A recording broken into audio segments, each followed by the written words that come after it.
All right, San Diego and Southern California, what's going on? This is hour one of Jon and Jim. We've got our Padres watch party underway. Full in-game and post-game reaction with the Padres facing elimination, but off to the fast start and leading 3-0, as Jim just told you.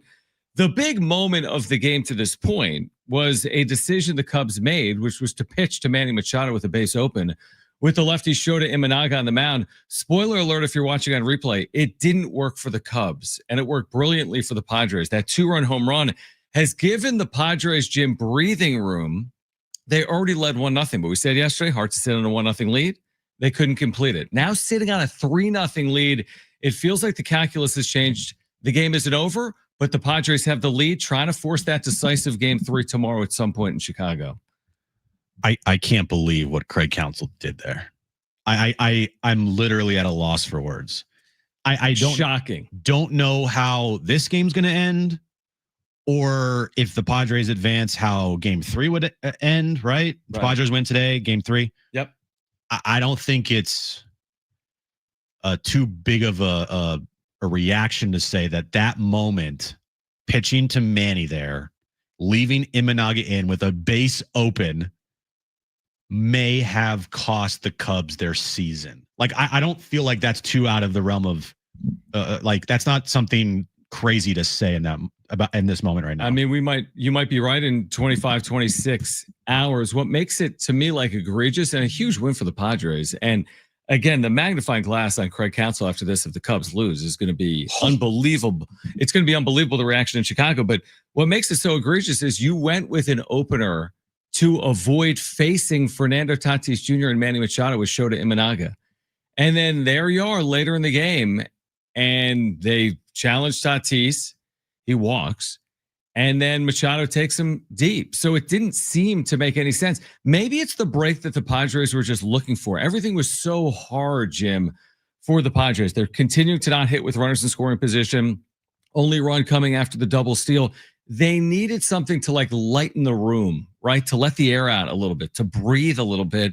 They take advantage of a mistake. Simple as that. A tactical mistake by the Chicago Cubs. How you could ever allow that to happen against Manny Machado makes no sense.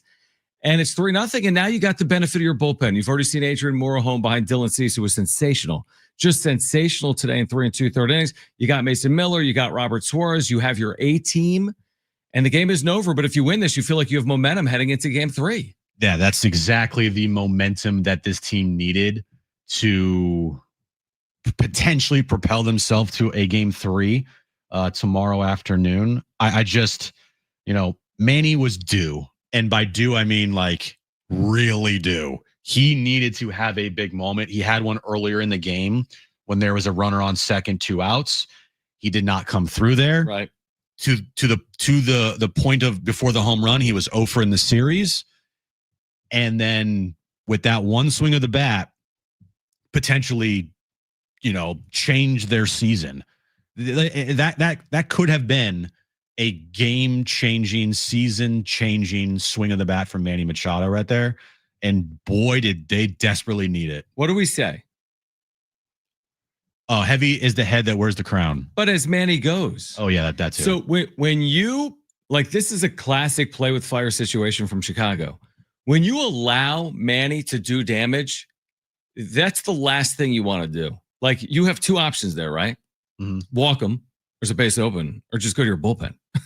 So you had 2 options in that spot. They chose neither, and then Manny makes them pay. But like, when you get Manny going, you're asking for trouble, because we all know when Manny's homering, when Manny's impactful, Padres are winning a lot of games. Padres have not been homering, right? Now you get the big home run. Right? They were out homered yesterday. Now you get the big home run, not even a solo home run. You get the 2-run home run. So it's like all the things that were not working in your favor yesterday are now in your favor. You're leading them in home runs. You get the multi-run home run, maybe a kickstart Manny Machado.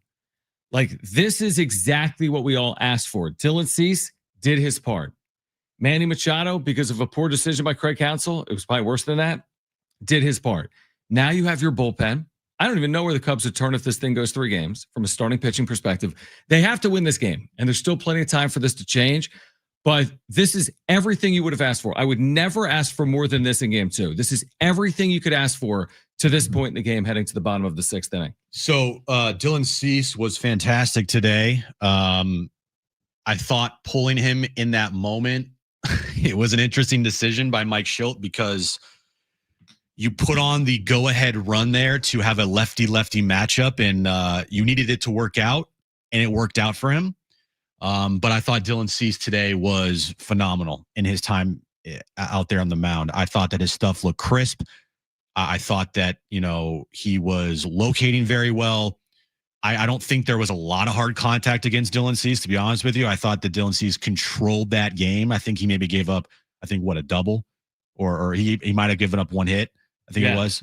And he was fantastic. Just fantastic, Dylan Cease today. I'm on the side of you don't want to tempt it here. We talked about this yesterday. You did not want to tempt fate with Dylan Cease, even if he was pitching well. You wanted to pull the plug before anything bad could happen. And that's exactly what happened today. You got the best out of Dylan Cease. You didn't push it. And now you hand it over to your bullpen that you have, relied on heavily all year long to get you through this game. And that's what's happening right now. It was the Suzuki double that chased Cease. It was a double, then the intentional walk. I would not fault Mike Shildt even if that didn't come through. That's what everyone was asking for. Everyone was asking for, hey, the second there's a sign of trouble, go to your bullpen. And you went left with Morejon against PCA, who has really struggled, and specifically really struggled against left-handed pitching, and he got him in that spot. So, that's the only decision really for Mike Shildt to make. Your season was on the complete line in that spot. You're going to trust Dylan Cease in that spot? Or you're going to go to the guy that's done it all year long in Adrian Morejon. So it worked out beautifully. Mike Shildt's made the right decisions to this point tonight, and Craig Counsell hasn't. We've talked about Mike Shildt at times maybe being outmanaged in the postseason. Not today. Oh, He's not got today. the upper hand. Not today. As of right now, clear as day advantage Mike Shildt today. I think, in Chicago, if the Cubs go on to lose this game and they go on to lose this series now, that moment will be talked about all off season, and Craig Counsell's going to get just absolutely killed for it. It's hard to overcome something like that. I get it. It's hard. It's the postseason. Every decision, everyone's got the benefit of hindsight, but that was that was a poor decision. Obviously, that was a dumb decision by Craig Counsell to face Manny Machado. Now the Padres have reaped the rewards. They still have, again, the full complement of the relievers. Look at this. Adrian Morejon is working his 3rd inning of relief. Came on in the 4th, got out. Worked a scoreless 5th. Now starts the 6th inning. Just had a ball go off his foot to first base. That would have been a single. So Padres catching some breaks. You can go right back to Mason Miller. You can go to Robert Suarez for a first time in the series. And now you're just counting outs, trying to get those final 11 outs to win game 2. It could not have gone better today up to this point for the Padres. And, you have Mason Miller ready to go. You have a rested Robert Suarez, and now just finish this thing off. Just finish this thing off as Morejon now has gone 2 outs here in the bottom of the 6th. Just finish this thing off today, and tomorrow I think advantage Padres. I really do, because I don't know. I don't know who's going to start for the Cubs. We know it's going to be Yu Darvish for the Padres, and like I said yesterday, all you have to do is win today to put the pressure right back on the Cubs. Yeah, that's exactly right. Now, I don't know what the Padres bullpen will look like tomorrow. I think everyone's going to be available. I think so too. So it's whatever, all hands on deck. Yes, Morejon's he's trying to get 7 outs. I mean, that's a big workload, but you know what? Whatever. Tomorrow, all hands on deck. I'm sure nobody's going to be you know what? I'm down. I threw 33 pitches yesterday. I'm unavailable. That would surprise me. Now, here's a question for you. Do we see Jeremiah Estrada in this game? No, I don't think we Or do we see Jeremiah Estrada at all in the rest of the series? I wouldn't think so. My guess, if you get this out to 5-6 runs, I think you may see him. I think if it remains at 3, 4, even 5 runs, here's what I would do. After Morejon gets this final out in the 6th inning, I go to Mason Miller. And I'm trying to tighten that thing up as much as possible. I want no bridges anywhere. I don't want any susceptibilities. I don't want anything leaky. I go to Mason Miller, get as many outs as I can, then I turn it over to Robert Suarez for as many outs as I can get. There's your game. Who gets the 5 outs? Because you got to go through 9. Because Miller yesterday pitched would be my guess. So 5 outs for Suarez? That would be, as opposed to pitching. Jeremiah Estrada has not pitched well. So Jeremiah Estrada has allowed base runners constantly and hard hit contact, home runs. So like Estrada is no longer in my like high leverage back end plans, right? You're gonna trust Jeremiah Estrada today? The only way I trust Jeremiah Estrada is, like you said, the Largely. Padres, push this to like 5 runs. If you can tack on a couple more runs here, I would then put Jeremiah Estrada out there to lessen the load for Miller and Right. Suarez. Because at this point in time, it kind of feels like in Mike Shilt's mind, he's got 3 relievers he's going to out of the bullpen right now. Mm-hmm. And after Morahone here, it's Miller and it's Suarez.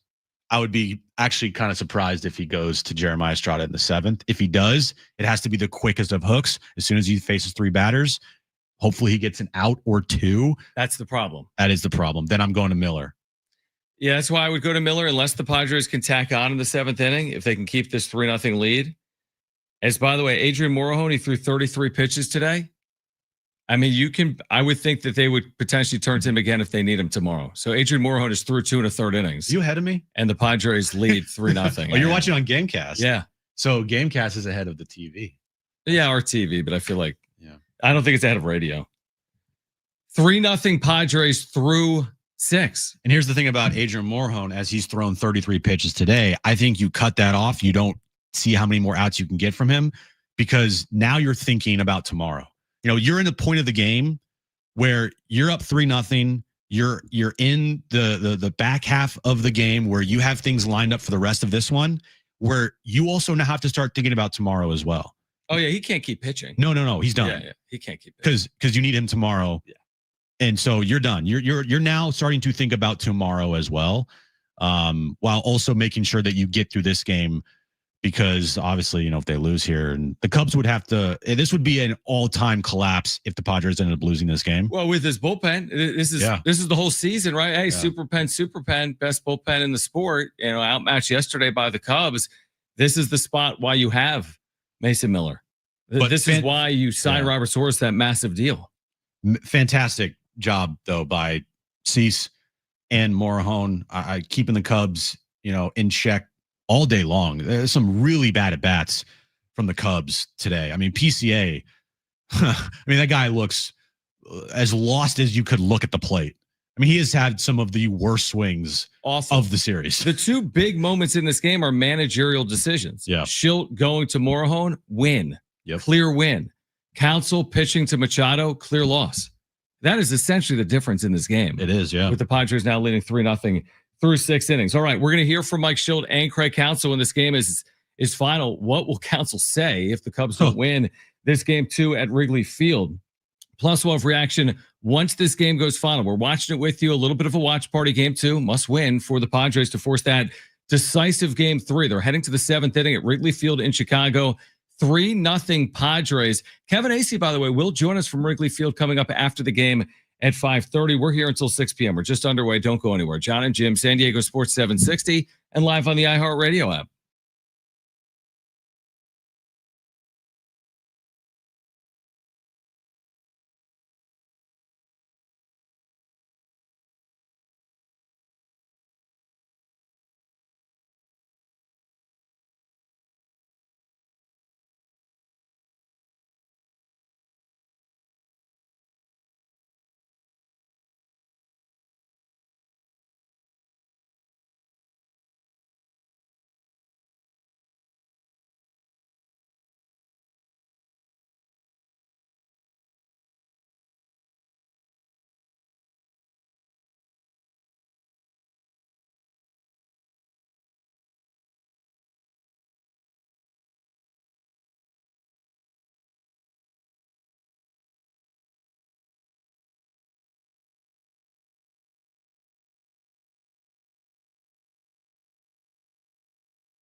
All right, Jon and Jim, San Diego Sports 760. Padres and Cubs. Once it goes final, we'll hear from Mike Shildt, Cubs manager Craig Counsell, Padres players as well. Padres trying to force that decisive third game at Wrigley. By the way, San Diego Sports 760 has 13 chances for you to win $1,000 every weekday. It's the Bonus Bucks giveaway. Every hour, 6 a.m. through 6 p.m. Listen for the keyword, then enter it at sportssd.com. Next chance to win $1,000 coming up at 3 p.m. All right, so we've moved here to the top of the seventh inning. Padres have been in control here, leading 3-0. They're 9 outs away defensively from forcing that third game. And we'll see what Mike Shildt wants to do. What do you think he does as now we head to the bottom of the seventh inning? Who comes on here for San Diego? Mason Miller. I think you're going Miller here. You're in the middle of the Cubs lineup with Suzuki, Kelly, and PCA. That's the lane that you want to have Miller in. Mm-hmm. I think Miller, if he can get through a quick seventh here, going to be tough. I mean, you're facing the middle of the Cubs lineup, but if he can get through the seventh here, you're going to keep him in there for the eighth, get as many outs as possible, depending on the pitch count, and then you're going to Suarez for the rest of the game. That's my guess here. If the Padres win this game, where is this moment for Manny in a Padres uniform? Right towards the top, right? That's a great question. Now, again, we don't know what happens tomorrow. Got to win this series. You have to win tomorrow to kind of make it a legacy moment. I'm trying to think. And he's homered a lot in the postseason. Right. He has 8 in his career now. Like we said yesterday, he has at least 1 or more in every postseason that the Padres have played in. I think in 2022, he had 1 in every series, every round. That's right. In 3 rounds. Yep. Yeah. But he didn't have like an overall good postseason. Right. John, at the top. This has to lead to them winning the series, though. Well, that's the thing. Yeah. That's the thing. Yeah. If they win the series, I mean, tomorrow we could have a big moment as well. But I don't think, and they were winning this game. It wasn't like they were trailing, but still 1-0 lead in the postseason. That's hard to hold. Yep. I think that might have been Manny's biggest moment in a Padres uniform. That's where I was going to go. I mean, again, it's such recency and it's hard to remember everything over 7 years, but you basically boil it down to 4 postseasons. Right. This being his 4th. Last year he was awful. I mean, 2020, he didn't have that moment. He hit a homer off of Kershaw, but they ended up losing the game. Right. They got swept in that series. Yeah. 2020 was more defined by the 2 home run games by Will Myers and Fernando Tatis Jr. Correct. He didn't, I don't remember Manny doing much in games 2 and 3 at Petco. And Manny hit a homer at Citi Field in that wild card series, right? Off Kershaw. And then. No, at Citi Field, it wasn't off Kershaw. Or not Citi Field. Who did he hit it off at Citi Field? I forget. But anyway, he's had some, but this feels like one of, this is not the top, it's close to the top. This is the moment. This is the moment. They're struggling as a team to score runs. To that point, they were 0 on the day with runners in scoring position. I still think they're 0 on the day with runners in scoring position, right? I can look that up. Or Padres today with runners in scoring position are? They're 0 for 7 or 0 for 8. How about 1 for 11? How's that possible? They're 1 for 11. I think they may have got an infield single. They've had 11 at bats with runners in scoring position? Yeah, up until the point where Manny hit that 2-run homer, I'm pretty sure they were 0 for 7 or 0 for 8. Yeah. Now, there wasn't a runner in scoring position when he hit that 2. No, there was. Just kidding. So that 1 was the home run. They had the base open. Yeah, they had the base open. That was it. That one hit was the 2-run homer. Yeah. It's just a massive moment. I mean, massive. You're right. It will go down depending on what happens here. If they end up winning this series, then I mean, depending on how far they go potentially, I mean, they still have a lot to get to before we talk about that. But just winning this series in particular, that moment from Manny today has to go at the top. At the top, it has to go at the top. Mason Miller, by the way, as we speculated on over the last 20 minutes, he kind of had to pitch in this spot. What Mike Shildt has elected to do is what an aggressive manager should do facing elimination. Yep. So maybe he hurt some feelings. Maybe Dylan Cease wants to get through the 4th inning. Who cares? There is no tomorrow. Maybe Gavin Sheets wanted to bat for himself in the 4th inning. Sorry. Maybe, listen, that's a part of it. So maybe you're right. Jeremiah Estrada was in the regular season pitching in these spots. He's not today. Nope. Because he hasn't been near as effective as Mason Miller. So like this is everything. You can't make tactical mistakes in games like this. And so far, Don't lead off the inning with the walk. No, so far Mike Shildt has done his job. Oh, wow. Miller just blowing 103 by Suzuki. Oh, this guy's incredible. I'll say this. Padres pitchers with the swing and miss stuff. Think about it. Pivetta, all the strikeouts.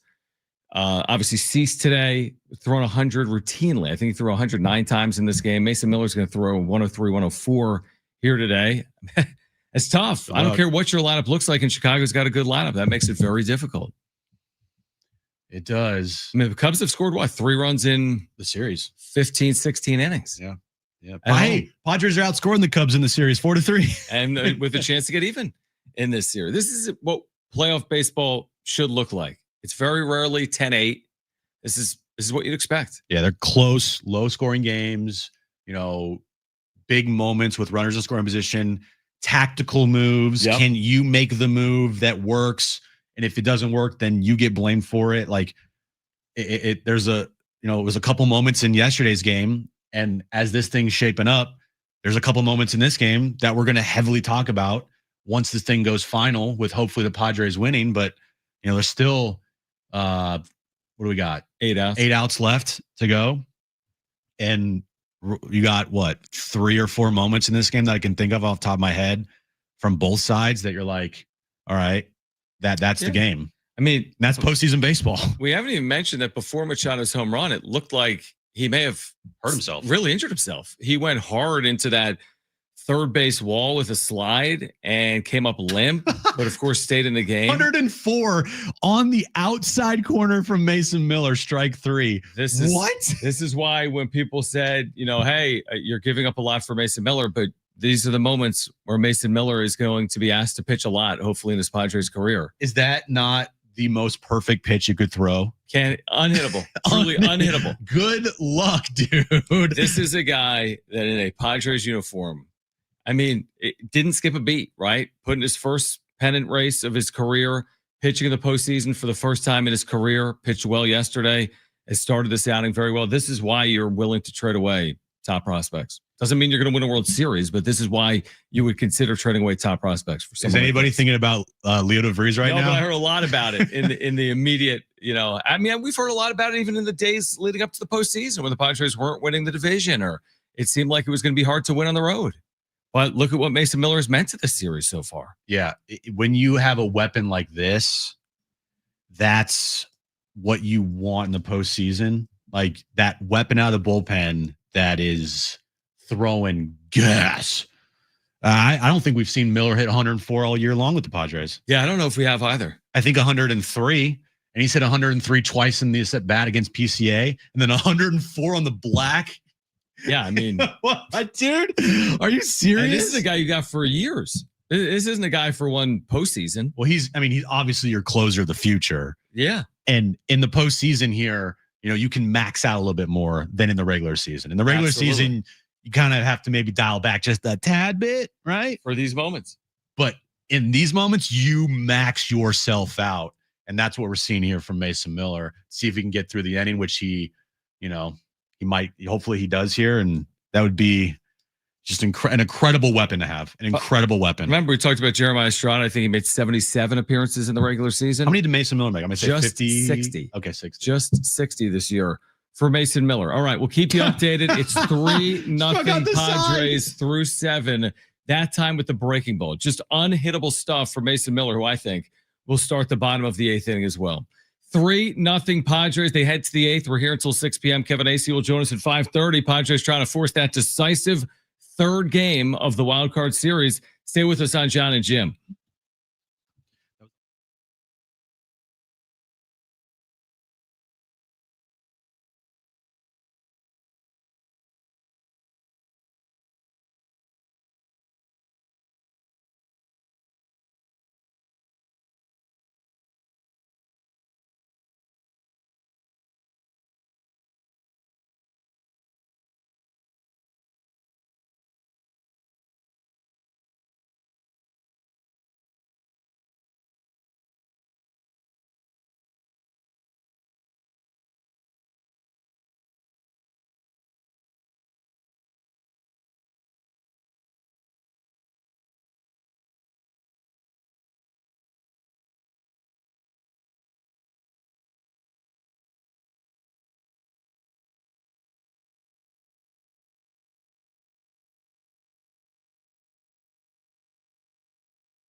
All right, this update's brought to you by eBay. Padres Cubs, game 2 of the 3-game series. Padres facing elimination today.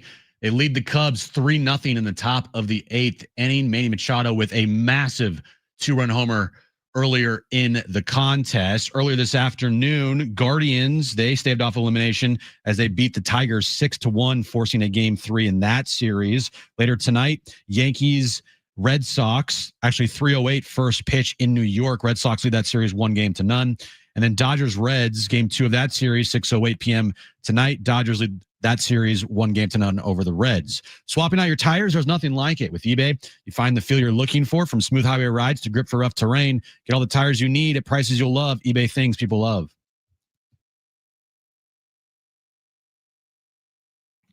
All right, Jon and Jim, San Diego Sports 760. They've moved to the 8th inning, where the Padres, as Jim just told you, are leading 3-0. The response you were hoping to see, by the way, first inning run. How many times did we talk about that yesterday? Give yourself some breathing room. They did it. Now, they led yesterday and couldn't hold it. But then when you could kind of breathe a little easier is the Machado moment. Again, didn't win you the game. We don't know how this ends. Teams have blown 3-run leads before, right? But it gave you that wiggle room, that breathing room that Morejon and Miller have not needed, by the way. Now, we don't know if they would have needed it. If it was 1-0, it's harder to pitch in a 1-0 game than a 3-0 game. But like I said this earlier, and this could be my point until something changes here today. This is everything you were hoping for. Everything. This is the way you wanted it to go. You weren't hoping for, I hope they score 20 runs. No. Realistically, this was everything you were hoping for. The early lead, the Machado moment, Cease looking like Dylan Cease of 2024 in the regular season, and then your bullpen doing its thing. Everything you would have asked for to this point in the game, which is not over, is what you've gotten to this point. I'm pretty sure we mapped this out yesterday where it's like, Cease, get to the 4th. Get to the 4th. Yeah, I think you said get through 4. I'm like, I don't know if he's going to get through 4, but yeah, you were close. Even if Cease is pitching beautifully, you don't take the risk. Yep. They didn't take the risk. Hopefully you're leading 2-0 or 3-0. Yep. They weren't leading 3-0 at the time. 1-0. It was 1-0, but still they had a lead. You go to Morejon to bridge the gap, and we'll see about the rest, but you're getting multiple from Mason Miller, you're getting multiple from Suarez, you're getting multiple from Adrian Morejon, and so far that's exactly what's happened. What do you think they want to do in the 8th? So Miller has thrown to just 6 batters the last 2 days. You clearly want him tomorrow. How many pitches? Mason Miller today has not thrown. I mean, he struck out everyone, so it's got to be at least 10 plus. But he threw 15 pitches, 9 strikes. I think he threw 12 yesterday. Is that what it was? To strike out 3? Let me double check on that. But I think he starts the 8th inning, because I'm not turning to Robert Suarez for 6-out save. He threw 13 yesterday. So he's good. I think he can start the 8th inning. The question is, are you looking for 1 out? Are you looking for 2? Or are you looking for 3? Or would you even potentially turn it over to Robert Suarez to start the 8th inning? I wouldn't. I don't think that makes sense to me. I would start the inning with Mason Miller. He's already faced 3 batters. You can go to Suarez at any point in the bottom of the 8th inning if you want to. My guess, Miller for an out, 5-out save. Because he's done it before. Yep. He's done it before. And that's what I think is going to happen here. They do not want to use Jeremiah Estrada. They do not want to use Wandy Peralta. Because if you bring any of those guys in, they got to face 3 batters minimum. And right now, you are at the bottom of the Cubs lineup. Swanson, Shaw, and then it turns over to Bush. So like, try to get 2 outs from Miller and then go to someone other than Suarez, then the clean inning for Suarez. At that point, I would just keep Miller on the mound, as opposed to get cute and put like Wandy Peralta in there with 2 outs in the inning or whomever. Yeah, would you go Wandy to finish off the inning against Bush? I personally wouldn't tempt it. Right. But this will be interesting because I think obviously the first things first, need to win. Second, you want to have the full complement available to you tomorrow, which you will. It's not like Mason Miller's down tomorrow. Here's the thing. I get it. Now I said you have to start thinking about tomorrow now as well. But you got to get through this game. They got to do this game. Yeah, but either way, by getting through this game, I think everyone remains available. You know what I mean? Like there's nothing they've done here that would put someone in a situation where you're like, oh, well, he can't go. Yeah, everybody's available for tomorrow's game because why wouldn't they be? It's all hands on deck, just exactly. like how it was all hands on deck today. Yep. Now it went beautifully for the Padres because they didn't have any moment early in the game where it was red alert. That's right. Like they had Morejon up early. But that's the whole thing. It was like, all right, Morejon, we're getting you in the game early if it calls for that. And Dylan Cease, to his credit, man, and give a lot of credit to Dylan Cease today because he pitched. It was as well as you could ask. It was phenomenal. Yeah. I know it was only 3 2/3 or whatever it was. I think it was 3 2/3. 3 2/3 today. I mean, you could not have asked for anything more because, his postseason numbers awful. His road numbers this year awful. And he went out there and he shoved for how many was it? It was not 3, 6, 9, 11 outs. 11 outs. He didn't walk anyone until an intentional walk. And then, like, if I'm gonna kill Craig Counsell for pitching to Manny Machado, and I will, with Shildt Imanaga, then I'm gonna praise Mike Shildt for going to a lefty to face PCA. Both things are true. Machado cannot face the lefty to Imanaga, and PCA cannot be facing Dylan Cease, even if he's struggling. That doesn't make any sense. You can't tempt fate. You have to work with your advantages. And that's what Shildt did. It's what Counsell didn't do. It's a huge reason why the Padres might win this game. Maybe they would have won otherwise. Cubs aren't winning without scoring, in fact. So maybe they win otherwise. But I think it's a big reason why the Padres are in position, at least, to capture the second game. And then who the hell knows if they can get this to a third game, what tomorrow looks like both ways. We'll get into that once this game is final. They still have to record 6 outs. However, they need to record those 6 outs. They need to hold this 3-0 lead. Mm-hmm. Yeah, it could not have gone better to this point for the Padres. Fingers crossed here that they could finish this thing off. I can't wait to hear what Counsell has to say post game. I think if I'm Counsell, by the way, and they lose this game, I just take accountability for it. I put none of it on Imanaga. I just say, you know what? That's my bad. Here's the reason why I did it. With the benefit of hindsight, I shouldn't have. Even in real time, I was second guessing myself. That's on me. That's what I would say. It's hard to be over. Once you hear that from a manager, all right, I kind of respect it if he said something like that. What else could you say? Hey, I love the matchup. No, you don't. No. No, you don't. Imanaga allowed 12 home runs his last 6 starts. And the whole point of the opener was to face. Right. You had it lined up. And if you're going to keep Imanaga out there to face, by the way, Miller's back on the mound. If you're going to have Imanaga out there to face Manny, you already faced Manny one time and you got lucky that nothing happened. So facing him a second time is like lunacy. Suicide. Yeah, it's lunacy. It is insane. But from the Padres perspective, because we're sitting here, we're hoping the Padres win. Obviously, it's like amazing moment, a moment that Manny had to come through, and he did come through, and that's what we've been talking about. And he's had other big moments in his career in a Padres uniform. And yes, are we in the moment? Probably. But again, if you want to go to his Game 2 homer in 2022 at Dodger Stadium when they're down 0-1 in the series. Remember that? And it was against Kershaw. Yeah, of course. And that propelled them to win Game 2. And then they won the next 2 games. And they won the next 2 games. Good point. You can go there and then go into the NLCS. Absolutely. I think I might put this one slightly above that just because this is an elimination game. That wasn't. Now, you could argue that technically was an elimination game because if you go down 0-2 to the Dodgers, you're done. You're not winning that series. But technically it wasn't. This is. And with how Manny struggled down the stretch in the second half in the series so far, had a moment earlier in the game with the runner at second to drive them in, and he didn't get it done. He got it done in that moment. And so that's why I think to this point, you could argue that's the biggest moment in Manny's career, unless they go on to lose this series. They have to go on to win for that to be elevated. Mason Miller is at 20 pitches here today. He's working to the first batter in the bottom of the 8th inning. That's Dansby Swanson. So we know he's getting at least one batter here in the 8th. I would assume we're not watching with volume because we're doing a radio show, John Fact. I'm assuming Robert Suarez is up. As Miller has struck out another. He has struck out the first 7 batters he's faced in postseason play in his career.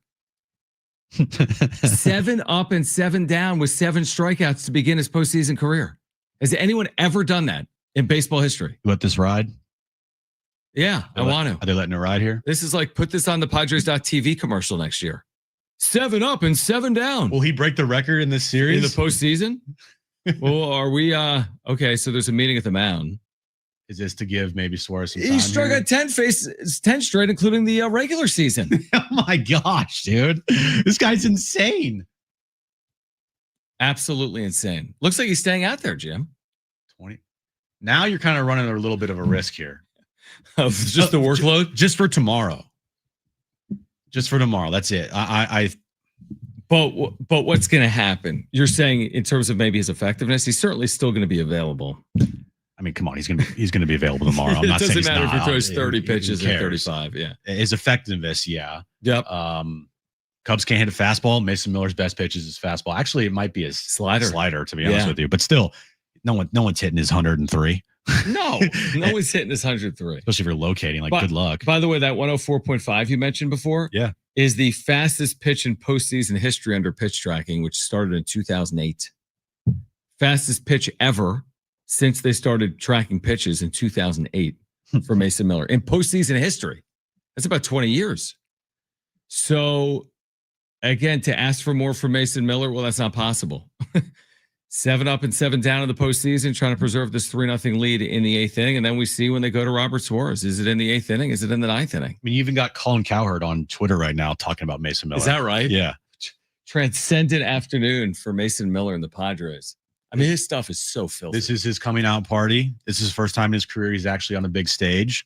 And he is a big-time pitcher, and he's showing it right now. If he gets through this inning or if he gets another out and they go to Suarez for a 4-out save, I mean, could not have asked for any more. I mean, I get the AJ Preller long-time infatuation. Has he struck him out again? Oh, my gosh. 8 for 8 to start the postseason for Mason Miller.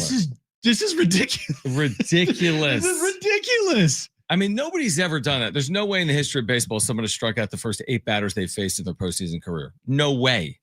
No way that's ever happened in baseball history. And Mason Miller has done it the last 2 days.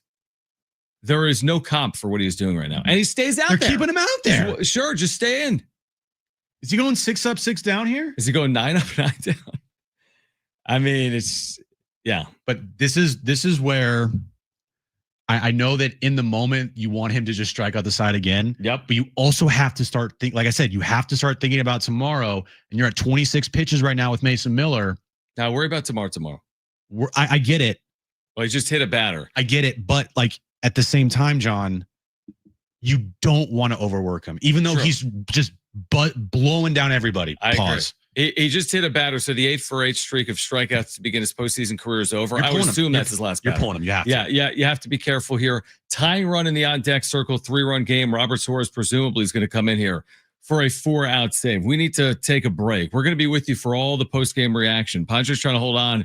Here comes Mike Shildt. Yeah, you have to. He will make the move to Robert Suarez. Padres are leading 3-0 with a runner on for the Cubs in the bottom of the 8th inning. Padres hoping to force that decisive game 3 tomorrow in Chicago.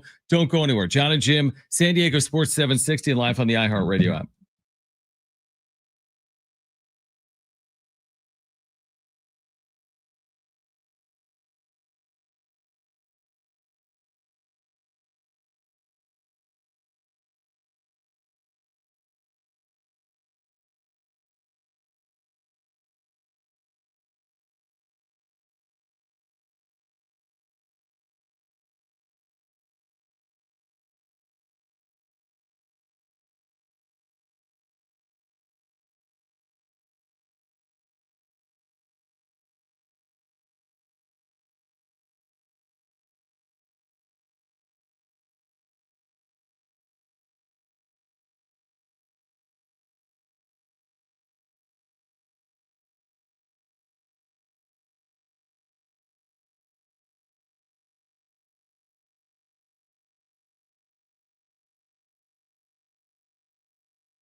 All right, Jon and Jim, Padres 3 outs away from forcing a decisive game 3. We just had 8th inning drama.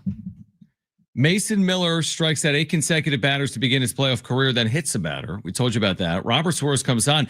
Nico Hoerner rips a ball into the right field corner, and Fernando Tatis Jr. does what he does and makes a leaping play in the corner near foul ground to preserve the 3-0 game. If that ball falls in, it's 3-1. The tying runs at the plate in the 8th inning. That's just a hell of a play by Tatis. Play. Hell of a play. That is why he's going to win the Platinum Glove this year in the National League. That was massive. Massive. Just a massive. And after the second pitch in the inning, we both looked at each other because it was a ball low, and we're like, uh-oh. No. And then again, what was hit there by Hoerner was like a straight fastball away. He ripped that thing. He did. Into the right field corner. Anyone else other than Tatis is not getting to it. Tatis with those long strides somehow gets that ball off the bat. You're like, there's no chance. The ball's in the corner. It's down the right field line.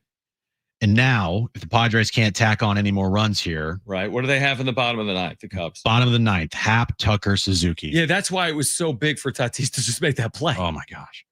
Yeah. You're working right into the middle of the order. It would have been the tying run at the plate in the 8th inning. Even though it's 3-0, I mean, unless they bump this lead to 5 or 6 here, It's which still tricky. It's nail biting time because Robert Suarez, when's the last time he pitched? Saturday? Yeah, they used him over the weekend. They did. He hasn't pitched at all in this series. Nope. I mean, the Cubs batters are probably thinking to themselves, it's not Mason Miller. God, we're not facing Mason Miller. Not Adrian Moorehome. And it sucks too, because like you think about it and you want Miller to be this team's closer. Right. But then it's like, where's the lane for Suarez? Because he's the closer. And you know, it reminds me of and I'm going way back. It reminds me of a Yankees situation back in the early 90s with Wetland as their closer and Mariano Rivera as their 8th inning guy. That's right. Yeah. Kind of feels a little bit the same. That's interesting. I mean, I will say that Suarez, his last 3 outings of the regular season were 3 hitless, scoreless outings. That's good. So his last 3 were hitless and scoreless. In September, in general, he allowed runs in 3 outings. He's been good. He had a sub-3 ERA, a 2.97, but Mason Miller has truly been untouchable. As good as they come. Suarez is not Mason Miller. Yeah. But Robert Suarez has closed a lot of games in a Padres uniform, and he'll try to do it again here today. I'll say this. So if the Padres don't score here, I'm not counting Imanaga as part of their bullpen. I'm just not. No, he's a starter.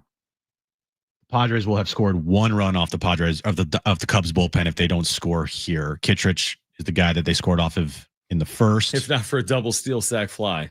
Yeah. Yep. So, I mean, look, it's a tight series. We said it going in. This feels like a coin flip. Yeah. Both had Padres in 3. I would have been surprised if either team went down quietly. That's what we've seen. That's what we've seen. This is a little bit of like a prize fight. Cubs have shown their strengths in this series. The defense in game 1, the home runs. Yeah. Padres have shown their strength. The bullpen in game 2, Manny Machado, one of the great players in the history of the franchise, and Fernando Tatis Jr., one of the great fielders in the history of the franchise, who just made that play. So the teams have shown their strengths, and with 3 more outs, they'll meet again. With 3 more defensive outs, they'll meet again to decide it, and they'll do it at Wrigley Field. Will that matter or not? At this point, I'm not really thinking home road.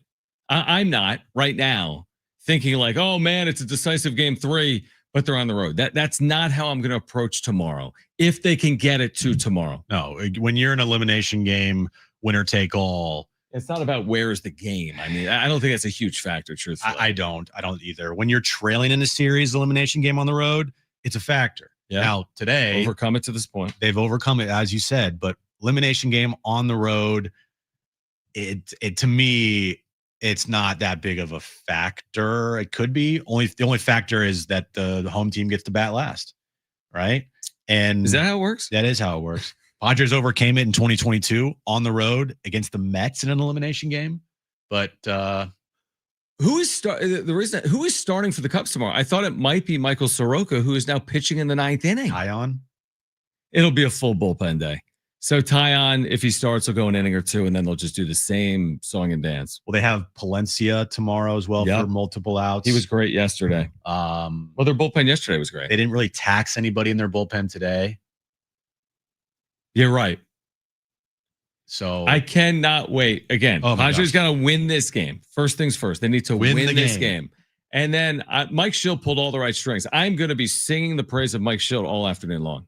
Okay? Because we're the first to criticize. 100%. I'm going to be the first to praise, and I'm going to be the first to criticize Craig Counsell. Oh, and it's not just me and you. No. It's the city of Chicago. Yeah. I can't. And I see people in our chat on YouTube, and I'm sure the text line as well, like, that don't understand why we are like Craig Counsell's an idiot for that situation there. So egregious. So egregious. It's probably one of the worst moves that you'll ever see in a postseason. Yeah. In the postseason, you're so buttoned up in those spots, you don't even envision it's even possible to make that kind of. You have a whole bench staff. You know what I mean? How did nobody go to Craig and be like, hey, bro, maybe how about a timeout? Have the catcher go out there for a second. Let's talk about this for 20 seconds. Heads up. This is the second time Imanaga's facing Manny. And you didn't start Imanaga because you didn't want him to face Manny. And you got a base open, and we got a righty up in the bullpen. Or if you want to just walk Manny and face Merrill, you can do that too. And he's like, nah, I'm good. Let's have Imanaga face Manny. Screw it. Dice. We're like, what? We head to the bottom of the ninth inning at Wrigley Field in Chicago. The Padres lead the Cubs 3-0. They are 3 outs away from forcing a decisive third game in this wild card series. Robert Suarez picked up the final out of the 8th inning. He'll be on to face the middle of the Cubs lineup in the 9th. Padres trying to force that third game. All right. Don't go anywhere. We'll have full reaction. Again, we're going to hear from Mike Shildt this afternoon. We'll hear from Padres players, presumably Manny Machado, maybe Fernando Tatis Jr. and others. Craig Counsell will explain his decision earlier in the day to pitch to Manny Machado. But right now, can the Padres force that third game? They are 3 outs away. We'll take a timeout. We'll kick off hour 2 of Jon and Jim on the other side. In addition, Kevin Acee, our Padres insider, will join the show coming up at 5:30. In addition, we have San Diego State football tickets to give away for Friday night. So we'll do that as well between now and 6 p.m. Hour 2 of Jon and Jim on San Diego Sports 760 and live on the iHeartRadio app is next.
All right, this update is brought to you by eBay Motors. We're in the bottom of the 9th inning. Padres lead the Cubs 3-0. 1 out, 1 on. Seiya Suzuki at the plate. We'll keep you updated as that game goes on here. Swapping out your tires, there's nothing like it with eBay. You find the feel you're looking for, from smooth highway rides to grip for rough terrain. Get all the tires you need at prices you'll love. eBay, things people love.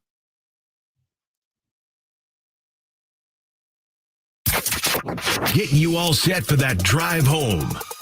Let's just start the show. Here's Jon and Jim.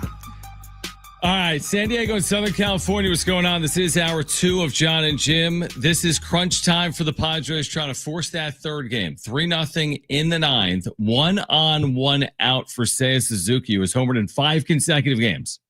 Now, he is not the tying run. 1 on, 1 out, bottom 9, Robert Suarez, Seiya Suzuki. The Cubs need a base runner to send the tying run to the plate in the 9th inning. Oh. Yeah, exactly. It's 3-0 Padres. Woosah. 1 out, 1 on. Oh, as the battle continues between Suarez and Suzuki. Deep breaths. 9th innings, man. They feel a little different. I mean, thank goodness it's a 3-0 lead. Yeah, here. not 1-0. If it was 1-0. Oh my gosh, it feels different. Feel completely different. Yeah, Mason Miller, 5 outs in relief. Adrian Morejon, 7 outs in relief. Whoa. Dylan Cease, 3 2/3 scoreless innings. Everyone is standing at Wrigley Field in Chicago. Don't get the tying run to the plate. That's the last thing you want. That's the goal. That's the last thing. Even you if want. you give up a 2-run homer, don't get the tying. No, that would bring the tires to the plate, you idiot. It would, you moron. Even if you give up a 5-run. Shut up, Jim. I'm nervous. Stop. Who's on deck? Who is it? Who's on deck? Who's on? Carson Kelly. Carson Kelly homered yesterday. Shut up. Oh. So, okay. Here's the situation. It's a runner at first with 1 out. The count is full. Oh, dude. And again, if Suzuki reaches in any way, shape, or form, the tying run would come to the plate in the form of Carson Kelly. Does Mike Shildt have anyone up in the bullpen just in general? I wouldn't. Why? Just say what? Why? Because why not? Are you going to take out Suarez, go to Wandy Peralta? I don't know. I have no idea. All right. So this is a pretty big pitch, Jim. You think so? Double play. Got him. Got him. Third game coming up tomorrow. Double play ball ends it. Suarez on a 3-2 pitch gets out of trouble. Spins the 6-4-3 double play. Wow. For a second, I thought that ate up Cronenworth a little bit. I thought it did too, but Seiya's doesn't run well. Wow. So he could take his time a little bit there. So the Padres bullpen, yesterday was the Cubs bullpen. Guess what? Today it was the Padres bullpen. Machado homers. Dylan Cease was great. I mean, Bogarts, what a great job by Bogarts to field this. I said Cronenworth, I meant Bogarts. The job by Bogarts to field it, and then Cronenworth over to Arise to complete the 6-4-3 double play to end the game. And the Padres and Cubs will play for their seasons tomorrow afternoon. We don't know the time as of yet. It's contingent on the games that will be played tonight. Yankee Stadium, Dodger Stadium, but the Padres have forced a decisive game. Everything you could ask for. Padres deliver in a big way in game 2, just in a huge way. Mike Shildt pulls the right strings. Manny Machado with one of his biggest moments in a Padres uniform. Dylan Cease in the bullpen combining on a shutout of the Cubs at Wrigley. And the Padres and Cubs will meet again. And Yu Darvish, who pitched prominently in a Cubs uniform in his career, finished second in Cy Young voting, has spent a lot of time on that mound at Wrigley Field. He will get the nod for the Padres in game 3 tomorrow. Wow. Well said. Wow. What a great series so far. Great series. Just, I mean, it's so like, there's so many moments that could swing the pendulum either way. And we saw that in game 1, and we definitely saw that in game 2. And my guess is tomorrow is going to be another low scoring, close game. I would be surprised if it's 6-1 either way, right? It's going to be a low scoring game tomorrow. And we're going to be talking about, some moves here and there that could potentially decide the fate of both of these teams. But they're both pretty evenly matched. They, have their strengths and their weaknesses, and we've seen that on display in the first 2 games. And You could not have asked for anything more. Could not have asked for anything more. Yesterday, it felt like, pretty hopeless, right? I put out this morning the quote from Ramon Laureano, delusional hope. Like, that's kind of what you could only have right now when you're down 1-0 on the road in a best of 3. And now tomorrow, all hands on deck, man. All hands on deck. We knew they could win a game. I wasn't sitting here being like, oh, they're easily going to get swept. A lot of doomers out there thought they were. It's still going to take a lot for them to win the series, obviously. Win or go home on the road. But like, just winning today's game, to me, didn't feel like the tallest of tasks, if that makes sense. It didn't feel like just winning today wasn't like climbing Mount Everest. Now winning the series kind of felt a little bit like that. And it still kind of does. Like, it's still an uphill climb, but it's a 1-game win or go home situation tomorrow.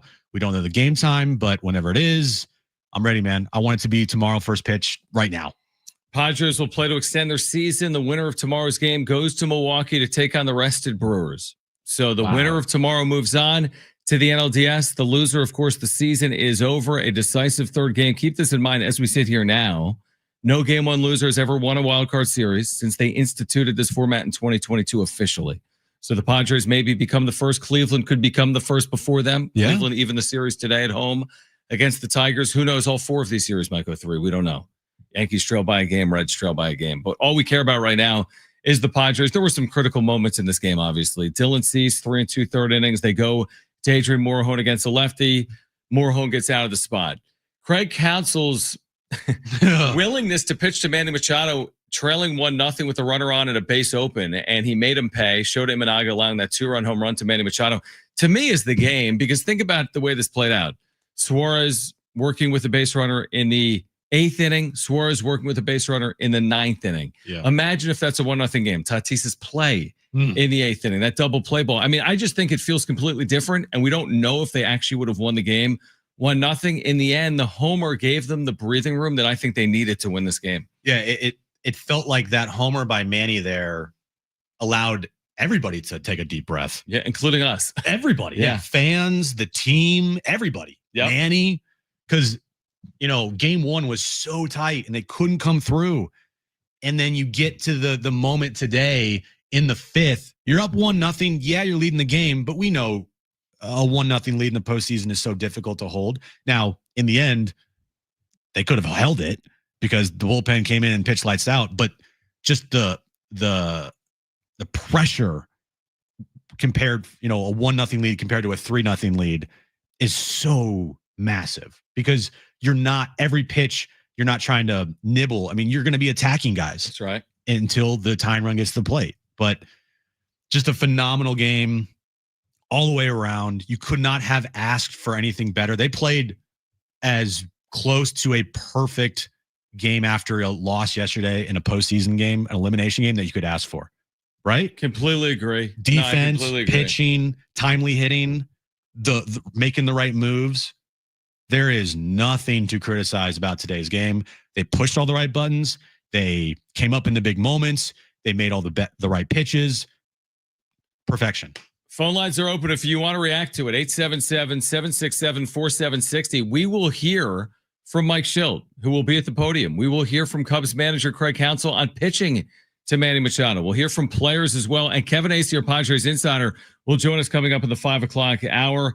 Padres force game 3 in Chicago with one of their best performances of the season, if not their best performance of the year on the road. A couple of just brilliant defensive plays late as well.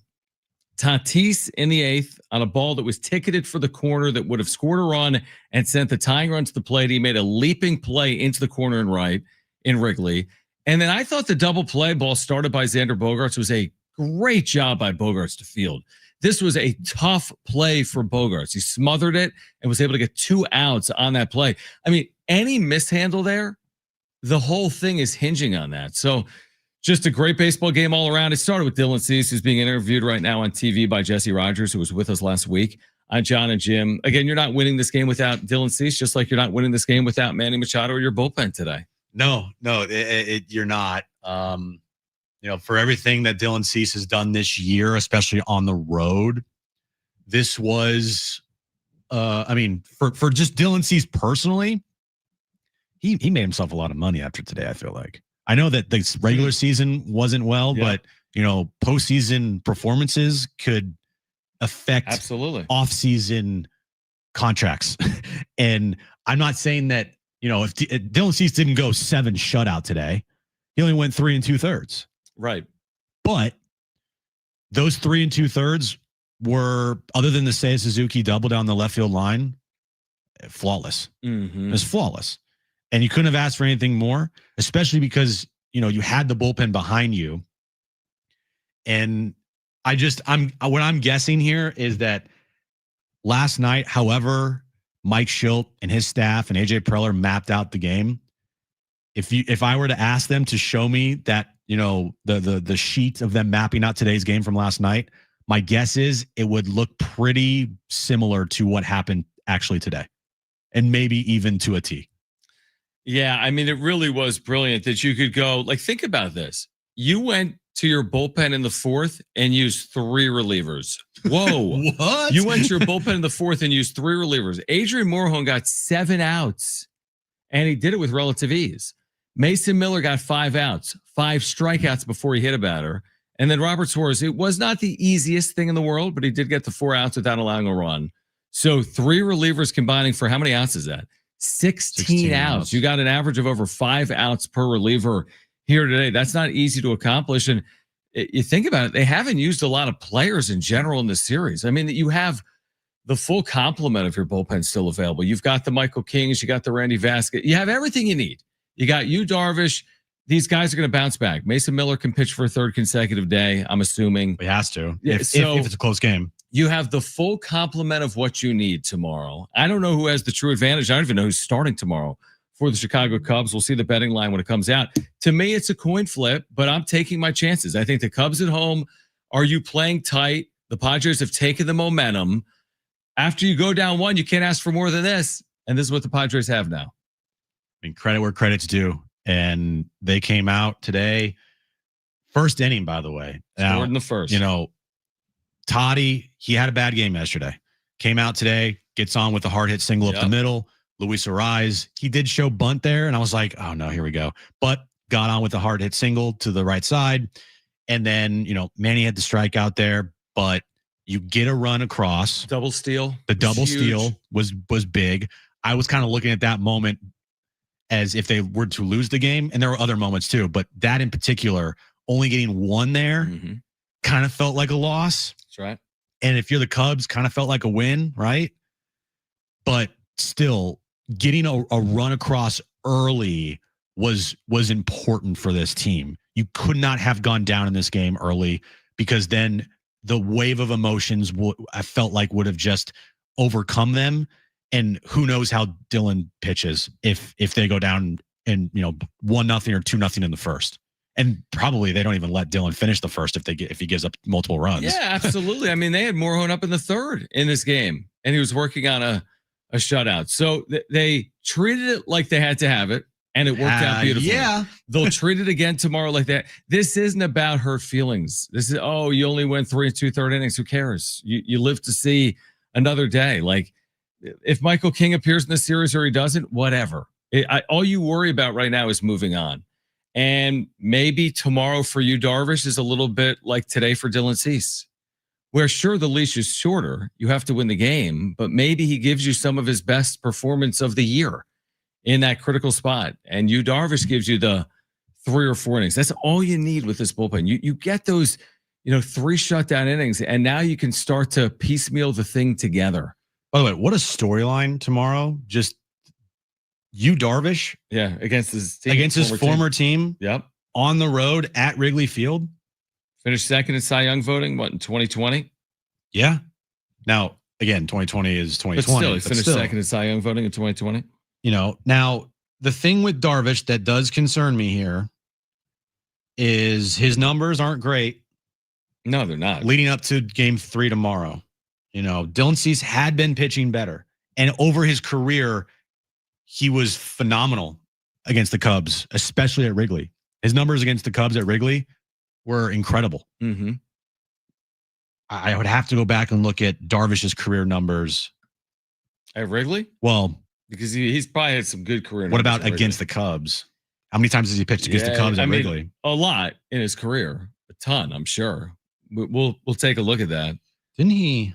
I want to say he had a great game there in maybe 2022. Was it? Well, that's been a while. Here's my concern: the long ball.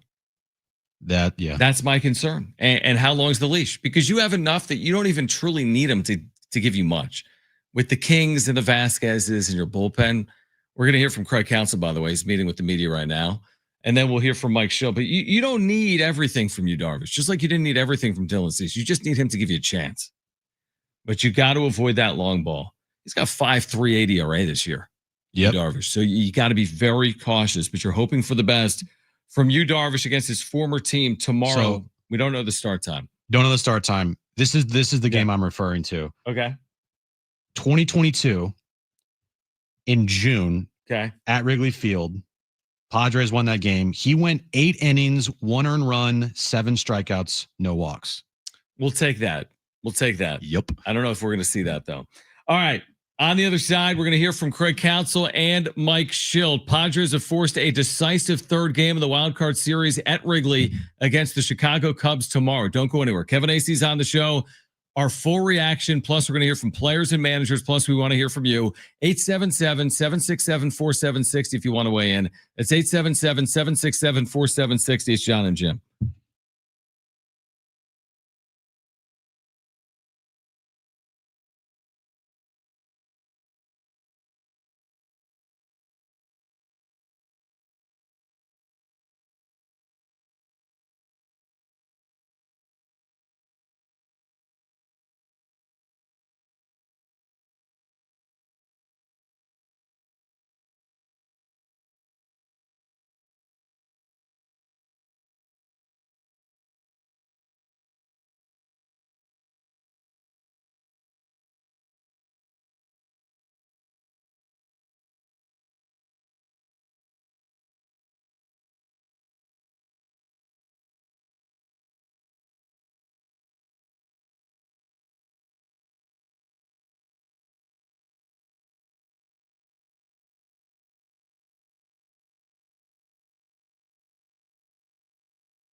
All right, Jon and Jim. Padres win game 2, game 3 tomorrow. Time to be determined.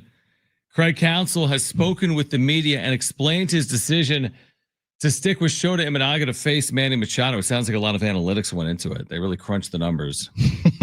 We'll hear from good thing for the Padres that Craig Counsell is a moron in that situation. Worked out well for the Padres. We're going to hear from Counsell, right? And we're going to hear maybe from Fernando Tatis Jr. as well. All right, we're for Toddy. All right, so we'll hear from Counsell coming up. We're going to hear from Toddy coming up as well. Of course, we're going to hear from Mike Shildt. Kevin AC will join us at 5:30. We just continue to react to just this massive afternoon for the Padres where everything went their way. The pitching and the defense and the timely hitting. And they did enough, right? They didn't do anything they didn't have to do. They didn't score 10 runs. Like they didn't need to do that. They did enough to win the game. They should have the confidence that's necessary to believe that they can win tomorrow. And we'll see if they can do it or not. Yeah, this is a type of win that Shildt dreams of. Yeah, exactly. Like he's not dreaming of the 8-1 victories. He's not dreaming of the like how the Dodgers won last night, 10-5, mashing 5 home runs. He's dreaming of a 3-0 victory, really good pitching, great defense, situational hitting, timely hitting. Mm-hmm. This is the game that Mike Shildt dreamed of last night to have. And this is exactly what happened. Is they pitched great. You had the big time hit from your star player. You had the great defense, and you force a game 3 tomorrow. It was as perfect a game as you could ever watch if you're a Padres fan. Just beautifully played from the Padres perspective. I can't tell you enough how great Dylan Cease was, followed by how great Adrian Morejon was, followed by how just absolutely dominant Mason Miller was, followed by Robert Suarez, who could look shaky at times, closing it out there in the 9th. Just a perfect win today. Yeah, it really was. And here's the deal. We'll remember Manny's moment and today if they win tomorrow. And if they don't, we won't. That's how sports work. So it's as simple as that. Like this is as good as tomorrow. So you had to do it to get to tomorrow. So they took care of, the first box that you needed to check off. Like I've said, how many times have I said it, Jim, over the last 12 hours? Overcoming a 1-0 series deficit is not insurmountable, even though it had never happened since 2022. Still no team has done it.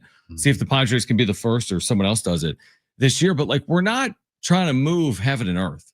This isn't the Red Sox trailing the Yankees 3-0, which, by the way, they overcame that deficit, right? On their way to their first World Series in forever. So you have to overcome a game, right? You can't make it more than it is. So they overcame the game. They're now even. And now we'll see what they do tomorrow. I'm treating tomorrow like today in terms of Darvish was up and down like Cease was up and down. Season is on the line like it was today. Same mentality, same thought process, same managing.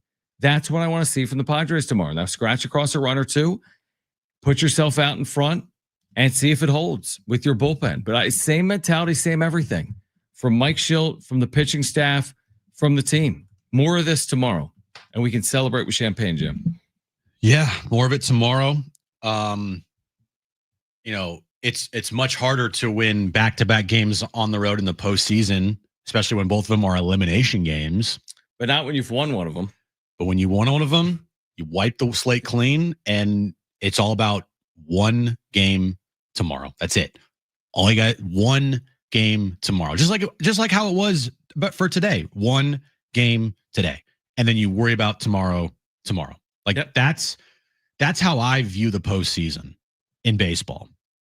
Is yes, if you're in a 5 or 7 game series, obviously games 1, 2, 3, those games you can worry a little bit about the next day. But I always remember Bruce Bochy and the way that he managed games in the postseason through his time with San Francisco and with the Rangers. How he always managed for that day, and rarely did he manage for the next game. Because we see that a lot with managers. They won't make moves because they're like, I don't want to risk the possibility of this guy not being available tomorrow. Like, bro, if you don't win right now, there won't be a tomorrow. And we see that a lot from managers in the sport. And I just always remember Bochy, the way that he managed in the postseason was always about winning that day. We worry about tomorrow. And, that's what happened today in today's game with the Padres, leaving Mason Miller out there for as long as they did. I mean, who cares about what happens tomorrow? We know he's going to be available. Worry about today. And they got it done. And by the way, all the criticism yesterday of the lineup that the Padres put out there, same lineup today. And no discussion because they end up winning the game 3-0. Mike Shildt is speaking with the media. We'll hear from Craig Counsell next. We still will hear from Fernando Tatis Jr. and then Mike Shildt as well. And Kevin Acee will join us coming up at 5:30. Tons of reaction here until 6 p.m. If you want to weigh in, 877-767-4760. It's Jon and Jim.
All right, this update is brought to you by eBay. Padres winning game 2 today against the Cubs, 3-0 behind great pitching performances from Dylan Cease, Adrian Morejon, Mason Miller, and Robert Suarez, and a crucial 2-run homer from Manny Machado. They force a game 3 tomorrow afternoon. Jameson Taillon has been announced as the game 3 starter for the Cubs. Yu Darvish will start for the Padres. Earlier this morning, Tigers and Guardians. They have forced a game 3, beating the Tigers 6-1. Yankees, Red Sox. Are they underway in New York? They're underway in New York. I think they are underway in New York. It's 2-0 Yankees, bottom of the second inning there. And then Dodgers, Reds, game 2 of that series tonight, 6:08 First pitch at Dodger Stadium. Dodgers lead that series 1-0. Swapping out your tires, there's nothing like it. With eBay, you find the feel you're looking for, from smooth highway rides to grip for rough terrain. Get all the tires you need to prices you'll love. eBay, things people love.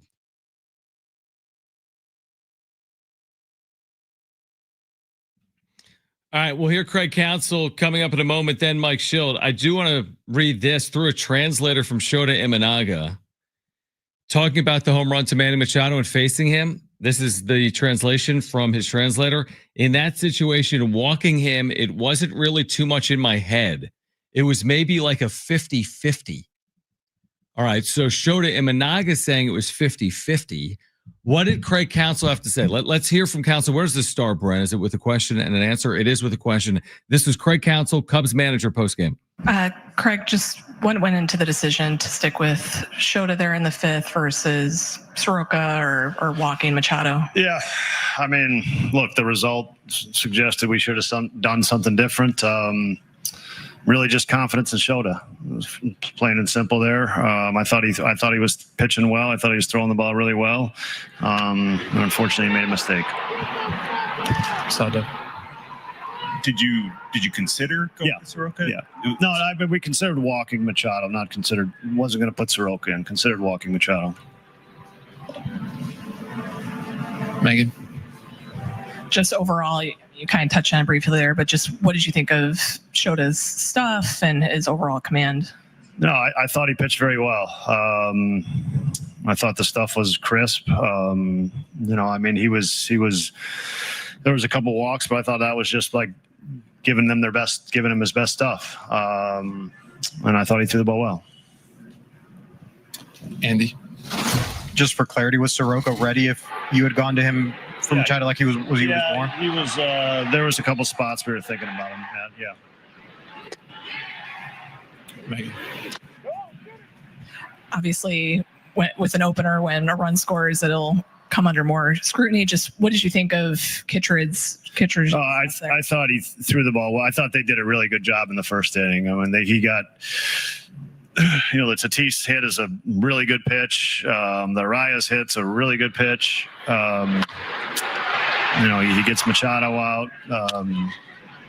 He made good pitches. So like sometimes you get really good hitters and they get a hit. What are you going to do? Right? He made the pitches that you'd want him to make in that inning. And so I'd give them credit for putting together a good inning and having good at-bats. Far left. Craig, I think it's up to 24 strikeouts through 2 games for you guys. Obviously, a lot of good arms on the other side, but lineup construction, tweaking anything for game 3, what will you consider there? Well, I mean, the consolation today was we pitched really well in the back half of the game. They obviously had they used their Morahone and Miller multiple innings, and even Suarez multiple innings. So, look, those are good arms. That's what they've done to the league all year. Those are tough at bats, plain and simple.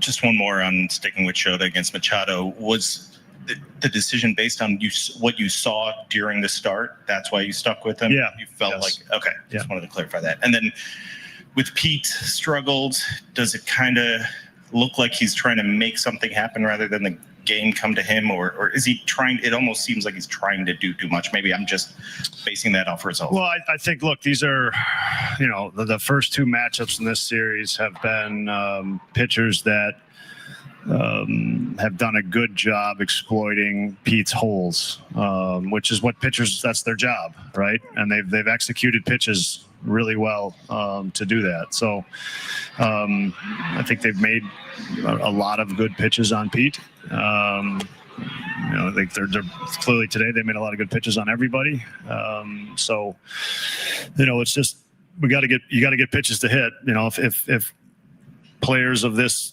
talent don't give you pitches to hit, it's tough to get hits. And they did a pretty darn good job of that today. Vinny, second row on the left.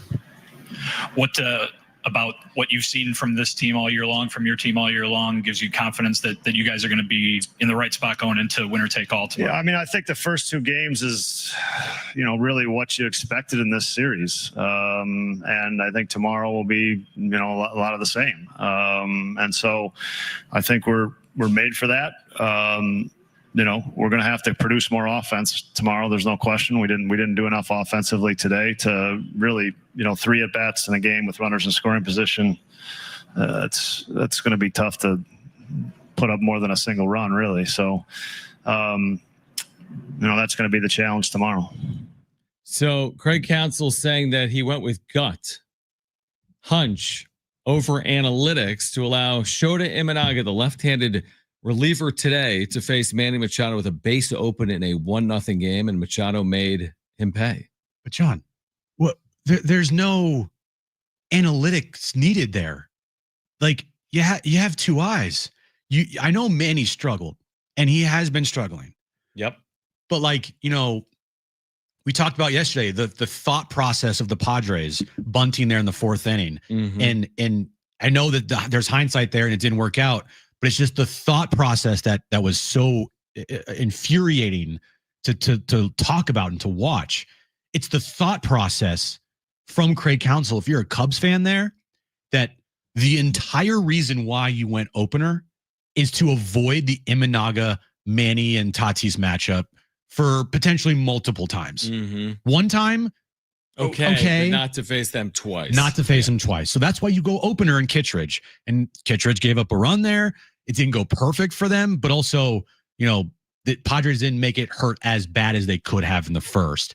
And then you get through one time of the order through the lefty lane that, Shildt has been handing to Craig Counsell there. You get through the lefty lane with Imanaga, and then you get through the one time of Manny and Toddy at the top of the order. And at that moment in time, the next time that you were facing Manny Machado, it was with a runner on second base and first base open, and you decide to pitch to him there. I didn't even consider it as a possibility. I was like, what are they doing? There were 2 real options. They had Michael Soroka up. They could have gone to their bullpen, or they just could have walked him and pitched to Merrill, who grounded out in his next at bat. Exactly. So this really wasn't, to me, this wasn't big decision time. No, this wasn't like 51% of the math says one thing and 49% of the math says no. This was clear as day. He went with gut, even though the organization made a decision not to start the game with Imanaga, because analytically it didn't make sense for him to face Tatis and Machado more as opposed to less. Right. So it was just boneheaded. What do you got, Brian? For me, the most frustrating thing about that was it was 1 inning earlier when Shildt did the exact same thing. So it's not like he had no reference point to, just walking a guy and then going lefty, who's been struggling. I will say, though, that when Shildt did that, to walk a guy to put the go-ahead run on first, right? To who is he facing in that moment? PCA. And then he went to Morejon to face PCA there. I even said, I'm like, this move better work. Well, yeah, but that's every move. I know. That's every move. But it made sense to me. PCA cannot hit left-handed hitting and cannot hit. True. He's been awful against your toughest lefty reliever.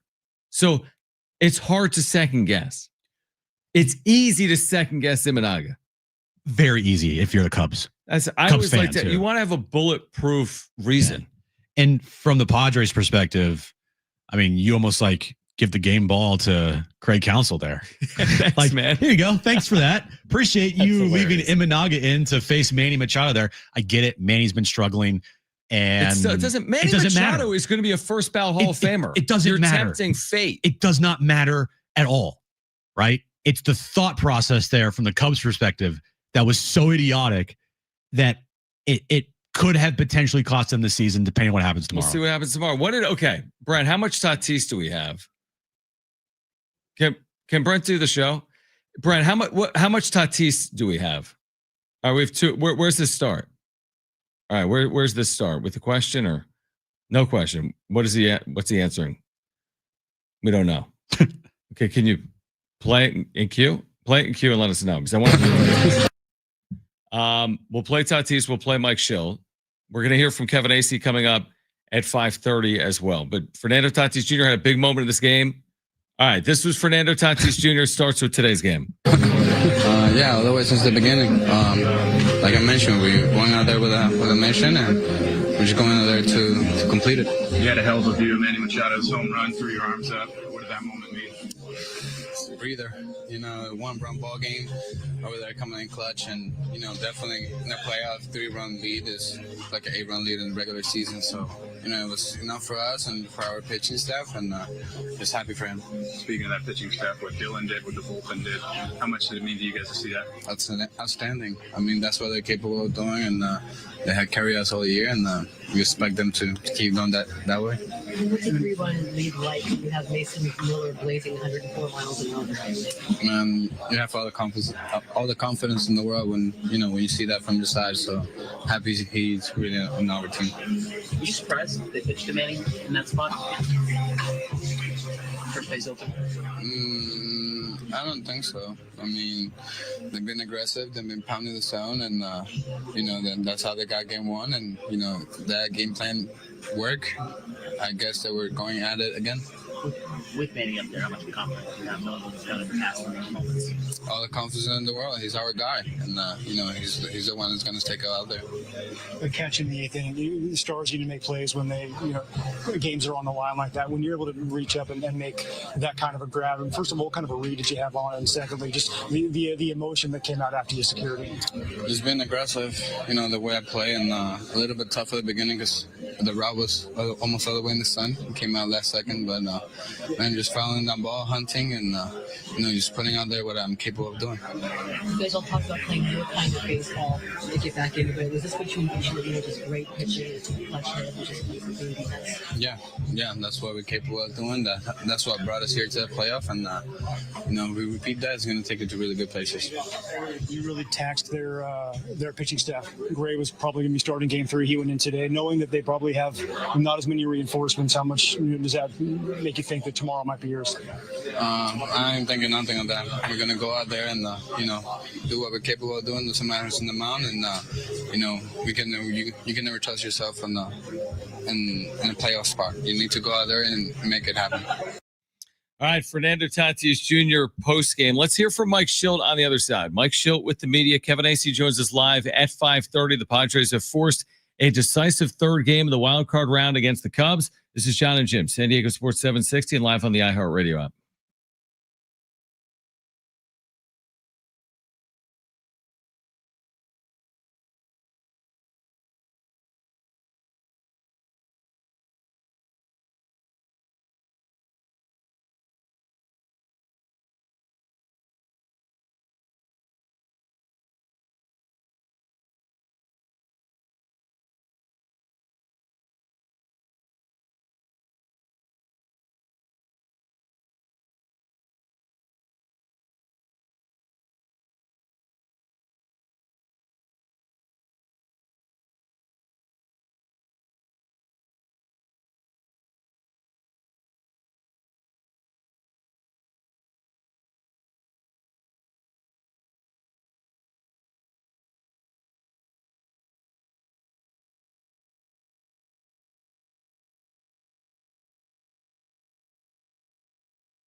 All right, Jon and Jim, San Diego Sports 760. We're going to hear from Mike Shildt. Game time to be determined. We'll get into that in the 4 o'clock hour. We have Aztec tickets to give away. There are 4 possible start times for the Padres still tomorrow. 4. Yeah. And it all depends on what happens in the next 2 games. Yankees right now. Let me look at the score.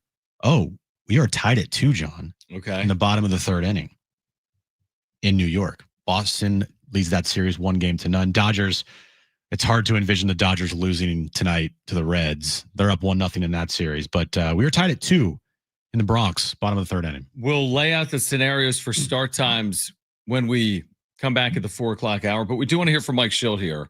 We're going to hear from Xander Bogarts as well. Kevin Acee will join us live at 5:30. We have Aztec tickets for Friday night to give away.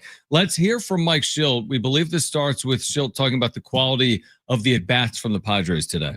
Yeah, no, absolutely. I thought the at-bat quality yesterday was really high as well. Not as much to show for it. Again, at-bat quality, fantastic.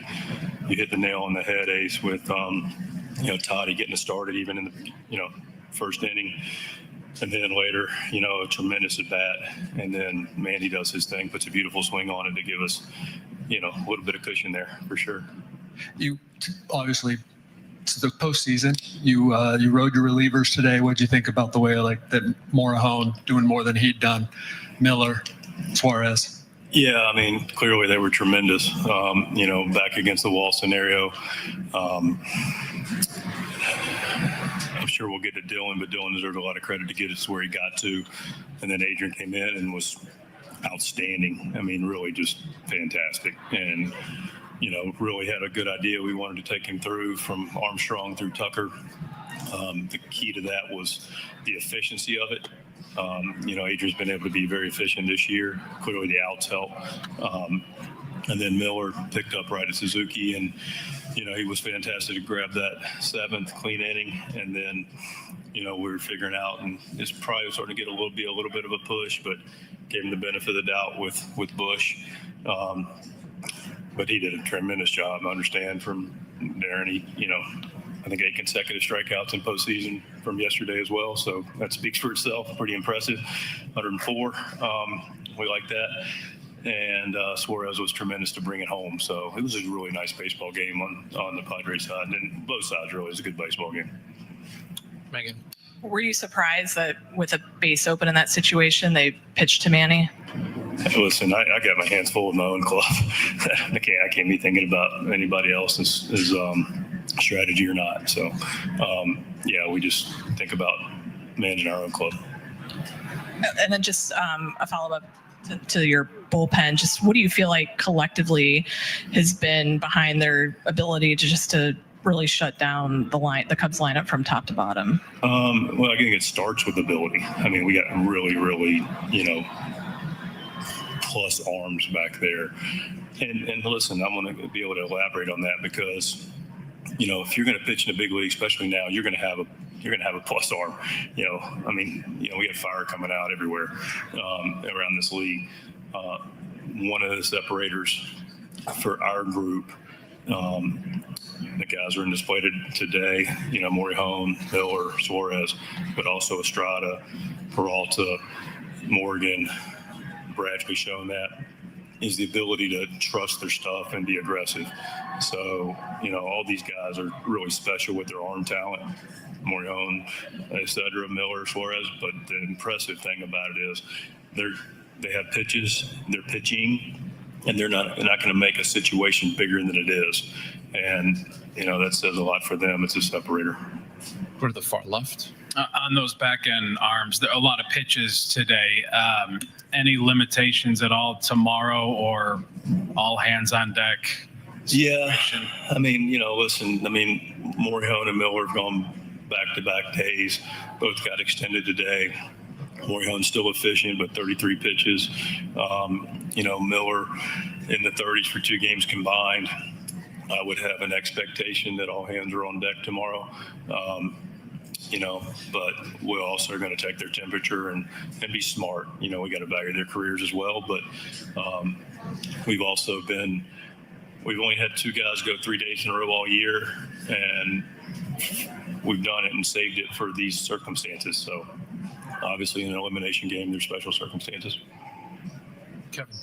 Mike, I mean, it's kind of a cliche, a player like Manny in a big moment. That's what he's supposed to do. It's been kind of a grind for Manny for a couple months, but if you could just speak to him coming through in that moment, because you guys really needed it. Yeah, no, I mean, listen, he's Manny Machado. You know, he's heading in a great direction. You know, historic direction in his career. I like his swings all the way towards the end of the season. You know, he was starting to get his groove. I just like the way, including yesterday, including today, you just see him just be that nice and ease and just trying to put a good swing, not trying to do too much. And when Manny's in that spot, it's a lethal spot. Vinny or Kevin, go ahead. Besides your overall confidence, and you talked about giving the benefit of the doubt to Miller against Bush based on what he did today, based on how he was going in that moment. Yeah, he was going. He was around 25 pitches. Let him finish it. Maybe Suarez just have a clean inning. The next inning. You knew he's towards the end. Stuff was still crisp, and just a balancing act. Vinny. You mentioned Dylan. What did you see from him, and how valuable was he for you guys today? Yeah, I'm glad you brought that up, because I thought Dylan was tremendous. Big stuff, crisp, going where he wanted to. Slider was where he wanted to go. Knuckle curve, curveball was really, created some doubt too, and threw it all three for strikes. We knew in a 1-0 game that we were going to, look to go the bullpen. The key for me, there was a couple keys, but the primary one was to start the fourth. Once he got, Happ and Tucker, it's like, all right, now we have a plan to be able to, he can take, Suzuki, of course it's a double, and we did what we did with Carson, but to get to Morihone in the lane that we liked him in, but he got us to that point, and he did a fantastic job. He had electric stuff. And last one's for Mike. Kevin. Not to say that your job is easy. I know it's tough to do, but what Morihone has done all year, including today, the efficiency, how much easier does that make it, where he tends to kind of allow you to decide when he's going to come out? Yeah, no, that's the, listen, when guys are efficient and do the job, it makes everybody look good, right? And let's don't kid ourselves. But no, he's been fantastic all year, and, we put him into, lanes, but he's, it's not like he fits in more of the lefty lane, but today it was like, all right, we knew he's going to grab Armstrong and then grab, Swanson and Shaw, and deal with Horner and the right-handed Happ. So we trust him with anybody, but his efficiency is really, it's what you put him out there for, but he rewards it. Mike Shildt. There was a funny line in there when asked about the decision for Counsell to pitch to Manny. Do you have that, Brent? Because I know you may have marked it. To me, it was translation, thank God, because walking Manny there was the right move, and they didn't do it. And so here was what Mike Shildt had to say about that move that Counsell made. Hey, listen, I got my hands full with my own club. I can't be thinking about anybody else's strategy or not. So, we just think about managing our own club. Shilt's a pretty analytical manager, and he would not have faced Manny in that spot. By the way. Shot. If Mike Shildt was managing the Cubs, he would not have pitched to Manny Machado, or he would have gone to his bullpen and faced Manny Machado, but he would not have had Shota Imanaga face Manny Machado. Yeah, and you know how you know that is because the previous inning he did that. He did that exact same thing to get to exactly. Brought a lefty on with Adrian Morihone. Yeah. All right, we're gonna hear from Xander Bogarts. We have full reaction. Kevin Acee will join us at 5:30. The Padres have evened up this best-of-3 series. We have Aztec football tickets to give away as well in the 4:00 hour. We are here until 6 p.m. A game 3 is tomorrow in Chicago. This is Jon and Jim.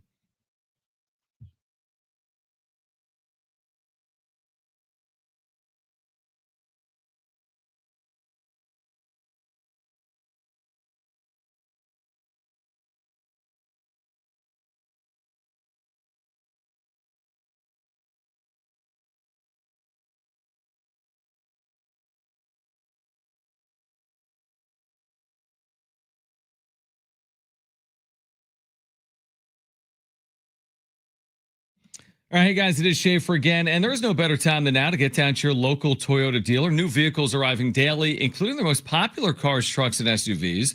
So whatever kind of vehicle you're looking for, hurry into your Toyota dealer today, or make sure to head to Toyota.com if you're looking for a great deal on a new Toyota. There you can check out all the latest offers and search inventory. Finding the Toyota that's just right for you starts at Toyota.com.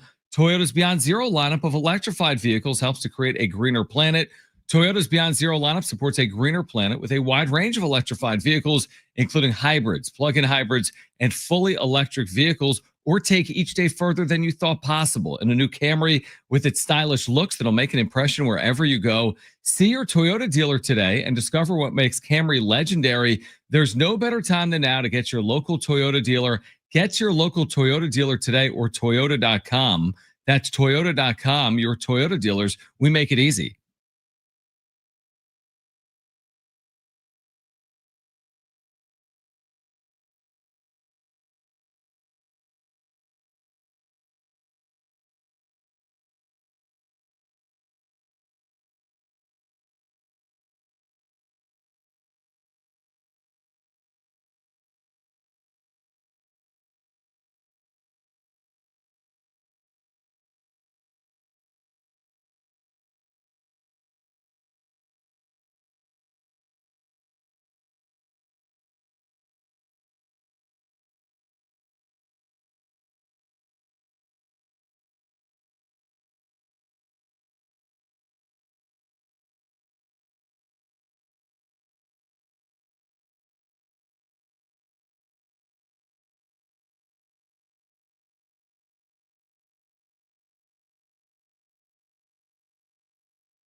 All right, this update is brought to you by eBay. Padres beat the Cubs today 3-0 to force a game 3 tomorrow afternoon at Wrigley Field. Time to be determined on that one. We'll give you all the options coming up here in a bit. Earlier this morning, Guardians, they beat the Tigers 6-1 to force a game 3 tomorrow in Cleveland. Right now, Yankees and Red Sox, game 2 of that series, tied at 2 apiece.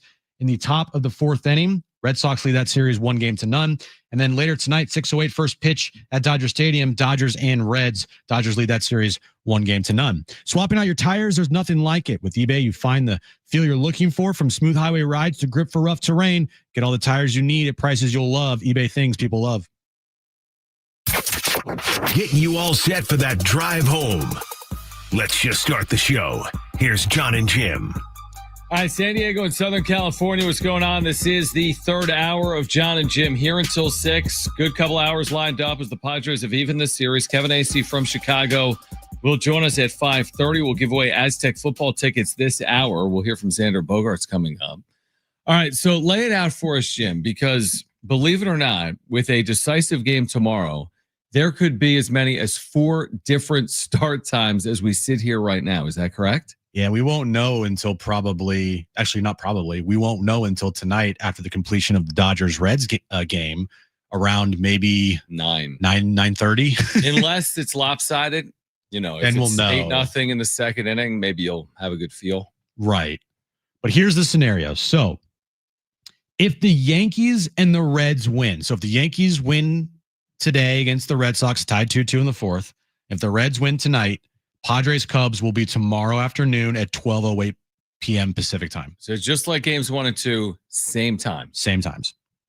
If the Yankees and the Dodgers win, tomorrow's game's at 2:08 p.m. Pacific time. Great for the show. Yeah, exactly. But anyway, we might be changing things up.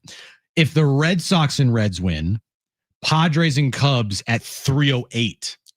Red Sox and Reds, 3:08. Okay. And if the Red Sox and Dodgers win, Padres Cubs 4:38. So it would be a night game at Wrigley.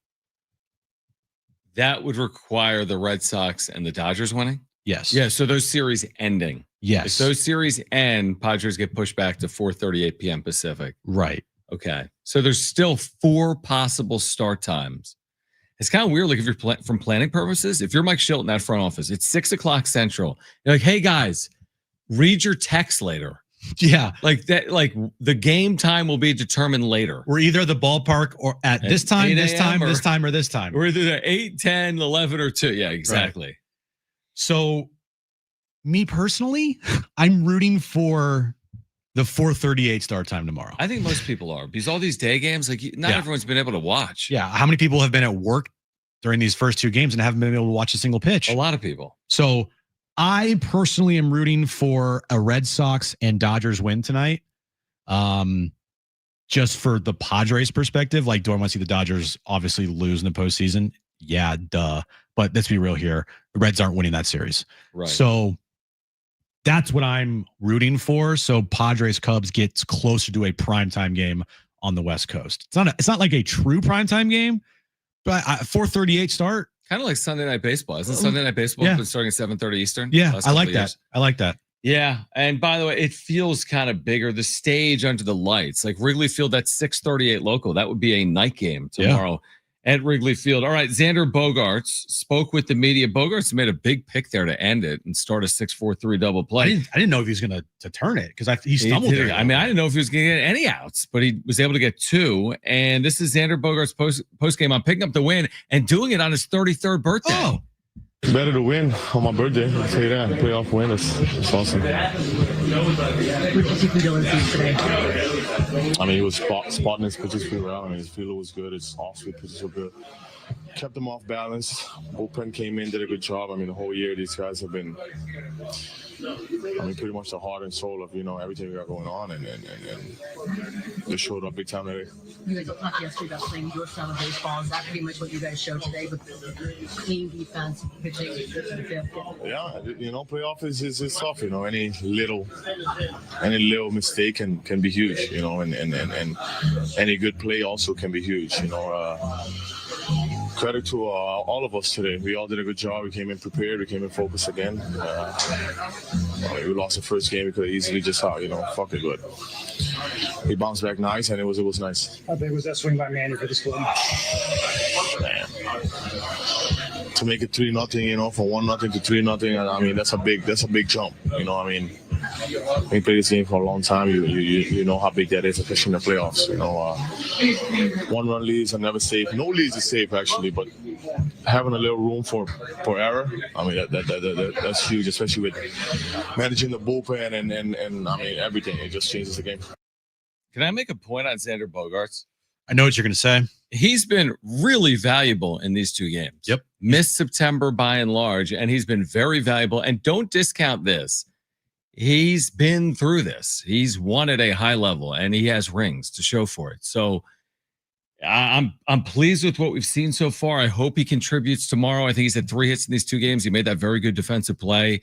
I'll just put it at that. I've been very pleased with what we've seen from Xander to start this series. I mean, I could argue that he's put together some of the best at-bats in the series for the Padres, right? I think the best at-bats, the Manny one. Yeah, definitely. But he's putting together some pretty good at-bats, 1 for 4 today.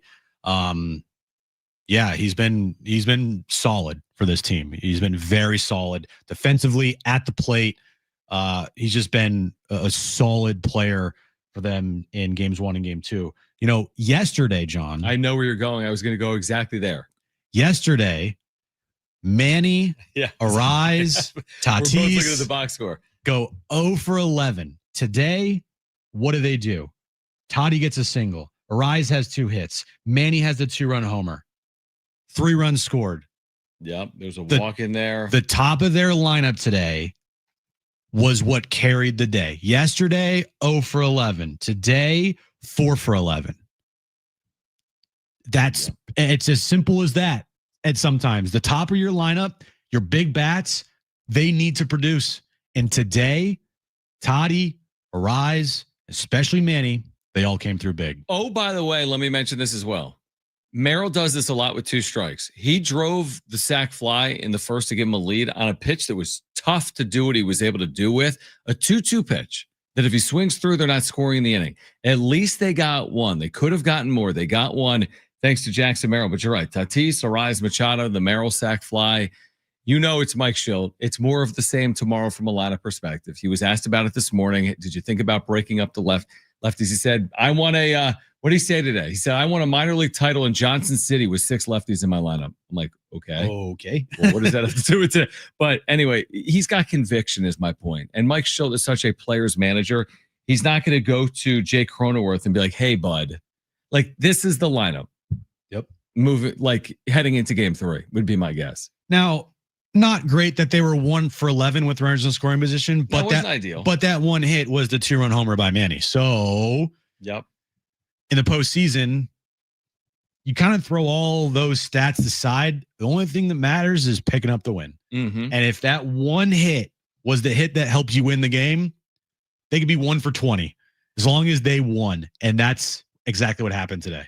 Yeah, no, it's exactly right. I mean, this time of year, it's like in the regular season, we're always like, we're kind of sometimes looking for style points too. We'll watch a game against like the Pirates, like, oh, they kind of like eked out a 2-1 win. And once again, they're 0 for 10 with runners in scoring position. Yeah, they won, but what's wrong? Yeah. It's the same stuff. They can't hit with runners. Exactly. But now it's like, no one cares. Nobody cares. Nothing matters. If they win tomorrow 1-0 on a pass ball, nobody will care. Awesome. It's like great. amazing. Or if they win 11-10 because they score 4 in the 8th, amazing. Right. Greatest comeback in Padres postseason history. Like none of it matters other than result. None of it. If they win tomorrow 1-0 and they go hitless, nobody will care. It would be amazing. It would be incredible to win a game 1-0 and get no hit. Right. But that's the point is in the postseason, nobody cares about who gets the win. Nobody cares about how you get a run across the board. The only thing at the end of the day that matters is you score more runs than the other team. I don't care how you do it, but as long as you do it and picking up the win the way they did today, I mean, it was just a fantastic win all the way around. By the way, credit to Manny, who yesterday postgame was like, just flush it. Live to see another day. We're fine. We're confident. We're still the same good team that we were a day earlier. You know, and it's so easy. We were there. It's so easy to criticize. Like, Manny, like, you need to come through for this team. And guess what? He did. On this day, he did. Now, it's only as good as tomorrow. Right. Manny's today is only as good as tomorrow. And today is not remembered in any capacity if they lose tomorrow 5-1. Yeah, because Manny could go 0 for 4 tomorrow with 3 strikeouts and they lose 3-0. Even tomorrow, and I'll never put on, if Manny tomorrow goes out and goes 3 for 4, but they lose 8-4, I'm just making it up. Who even cares? Again, we're not gonna start with Manny. We'd be upset. We would care, but I get it. Who even cares about Manny's legacy moment? We're not going at Manny tomorrow if he were to have that game and they lose. Yeah, like what I mean is this is only as good as tomorrow will take you. And if they win tomorrow, we're going to remember today a long, long time, potentially. But you don't get to tomorrow without today. Well said. You don't get to a potential game 3 without Manny's home run. Now, to make it really impactful and really stick, you know, like Manny's home run at Dodger Stadium in game 2 in the 2022 NLDS, you have to win the series, right? Have to. Now, you asked the question. I mean, it is recency bias probably, but is this the biggest moment of Manny's career in a Padres uniform? You mentioned a game 2 homer in 2022 at Dodger Stadium, game 2 on their way to a 3-1 series win over the Dodgers. Correct. That was not an elimination game. Series. Yeah, but it kind of was because if you go down 2-0, kind of, yeah, exactly. But it wasn't technically an elimination game. I understand they lose that first inning home run. It was off Kershaw. Yeah, I want to say it was. I think it was a pretty first inning home run. Yeah, that was a big moment. I think this is bigger. I do too because it is an elimination game. I do too. I think it is bigger. And when it happened in the game, it didn't happen. Yeah, it was like in the first inning. It happened in a pretty crucial moment of the game here, where you're already in your bullpen. Yep. Now they had a 1-0 lead, but that 3-run homer that he hit today kind of just had every Padres fan, every Padres player have a huge sigh of relief because it felt like he kind of broke through there. Mm-hmm. And for Manny to have that moment, I mean, you saw the emotion. It was an incredible moment, and we'll see how the series plays out. But man, if they win this series and they win tomorrow and they advance, that moment for me has got to go up there. I think it's right at the top of the list. If you have a better one, 877-767-4760. We'll get your calls on the other side. People want to weigh in, and we've been talking about this for forever and hearing from Mike Shildt and Craig Counsell. If you want to weigh in, now is the time. 877-767-4760. We'll get your calls on the other side. So call right now if you want to weigh in. We're heading to a game 3 in Chicago. 877-767-4760. Kevin Acee at 5:30. Aztec ticket giveaway this hour for Friday night. This is Jon and Jim.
Takes the first pitch to deep left field.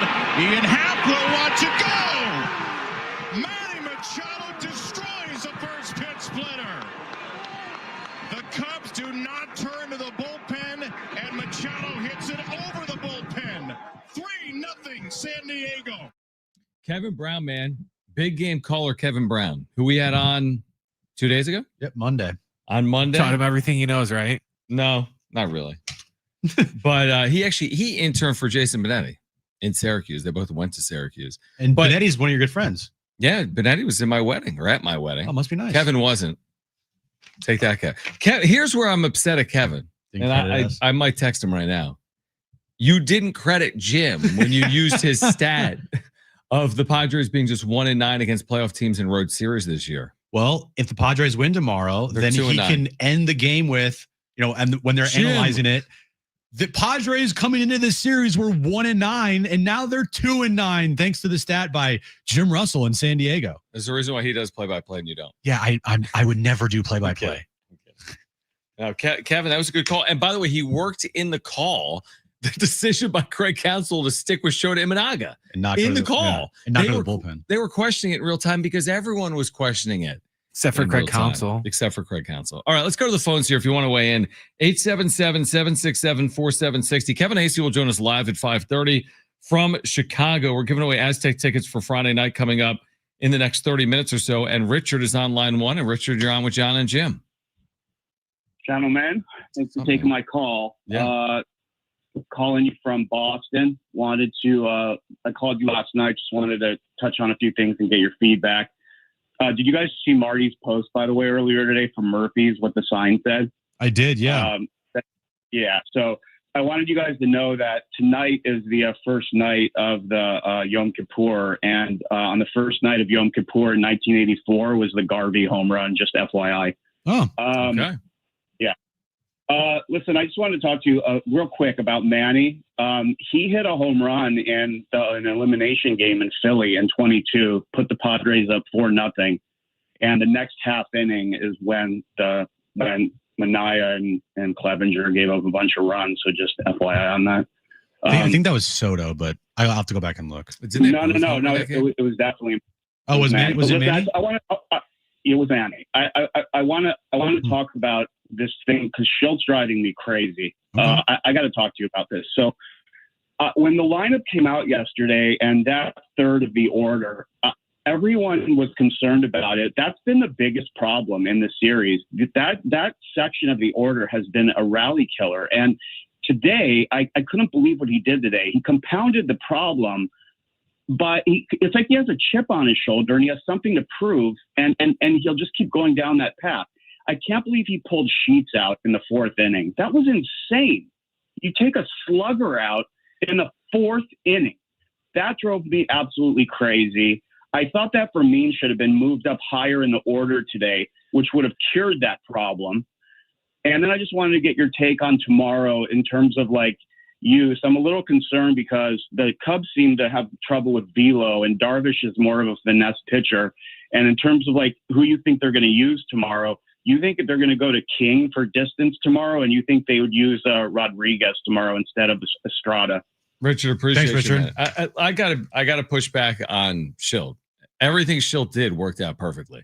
So today is not the day to jump on Shildt. I get actually going to Iglesias for Sheets, even though it didn't work. Sheets has not hit left-handed pitching. He has really struggled, and that's why Iglesias is kind of there. So if you're going to pick a spot, I thought it was a decent spot to do it. Tomorrow, I mean, it is interesting that the Cubs have not hit fastball pitchers nearly as well. And Darvish obviously has been living off breaking pitches, right? He's not throwing as hard as Dylan Cease, obviously. So the leash remains short for me. I don't know if King's covering innings tomorrow or not. I don't know if that's their dream scenario or not. Probably isn't. Yeah, exactly. Their dream scenario is King game 1 in Milwaukee. Correct. The Iglesias move early in that game, career off of Shota Imanaga, he was 3 for 4 lifetime. Right. So Shildt playing the numbers again. Yeah. And he hit the ball in the screws. He just hit it right at PCA. That's right. Yeah. So I didn't have a problem with that move. And plus, putting in a better defender in left field than Bryce Johnson, at least with the lead, makes sense there because the longer it went with Sheets in the outfield, the longer there was more potential for something bad to happen defensively. So just saying, you know what, we have an opportunity here to get a matchup that we like to tack on potentially. Now they didn't, but then even if we don't, we still have the lead, and I'm putting in my best defensive outfield. Yeah, it's like this is like going to a casino. Like you want to play the percentages that give you a better chance to win the hand. Yeah. That doesn't mean you win all hands. There's 27 outs. There's a million different decisions you can make. But like what Shildt did, to your point, was play analytics. What Counsell did was, hey, I got a good feeling. It didn't work. Well, your good feeling is negated by the result. And your good feeling was with a Hall of Famer at the plate. And with the numbers that wouldn't support your decision. Like, imagine the whole thing was reversed and Padres were down 1-0. Runner on second. And let's say Suzuki's at the plate. And you had, I don't know, lefty on the mound. Adrian Morejon's been really good, but say you had Wandy Peralta. Right. Wandy Peralta's on the mound. And Shildt lets Wandy Peralta face Seiya Suzuki there. When you got like these righties available to you or there's a base open. I would have lost my mind. I would have absolutely lost my freaking mind if that were to happen. So Padres took advantage of it. I bet you behind closed doors, they're probably sitting there drinking a beer, laughing like, I can't believe they did that. Now, they're not going to say it publicly, but I would bet you that Shildt and his coaching staff and Preller, they're all like, could you believe they let Shota face Manny for a second time? I almost want to pull up Chicago like Sports Talk Radio. Me too. And a break. Like, what is it? The score? Yeah. Like, I almost want to just turn it on and hear what people have to be losing their minds in Chicago. They didn't score. So it's kind of like, well, we didn't score a run, but still, that's not the point. I'm still losing my mind. I am too. I'm still losing my mind if I'm in Chicago. I can't believe he did that, dude. Either can I. My God. And it could have been, again, I think there's a difference between protecting a 1-0 lead as opposed to protecting a 3-0 lead. So I think it factored. All right. On the other side, much more of our reaction and your reaction. Our phone lines are open, 877-767-4760, or you can text us, 70470. Start it with the word team. We're giving away Aztec tickets against Colorado State Friday night at Snapdragon Stadium. And Kevin Acee will join us live coming up at 5:30 from Chicago. This is Jon and Jim, San Diego Sports 760, and live on the iHeartRadio app.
All right, this update's brought to you by eBay. Padres beat the Cubs today in Game 2 to force a Game 3 tomorrow. Time of that game is TBD. Manny Machado with a crucial 2-run homer today. Padres trying to advance as Padres will take on the Cubs tomorrow afternoon at Wrigley Field. Earlier this morning, Tigers, Guardians, Game 2 of that series. Guardians beat the Tigers 6-1 to force a Game 3 in that series. Red Sox, Yankees right now, Game 2. We're tied at 2 apiece in the bottom of the 5th inning. Red Sox lead that series 1-0. And later tonight at Dodger Stadium, 6:08 first pitch, Dodgers and Reds. Game 2, Dodgers lead that series 1-0 there. Swapping out your tires, there's nothing like it. With eBay, you find the feel you're looking for. From smooth highway rides to grip for rough terrain, get all the tires you need at prices you'll love. eBay, things people love.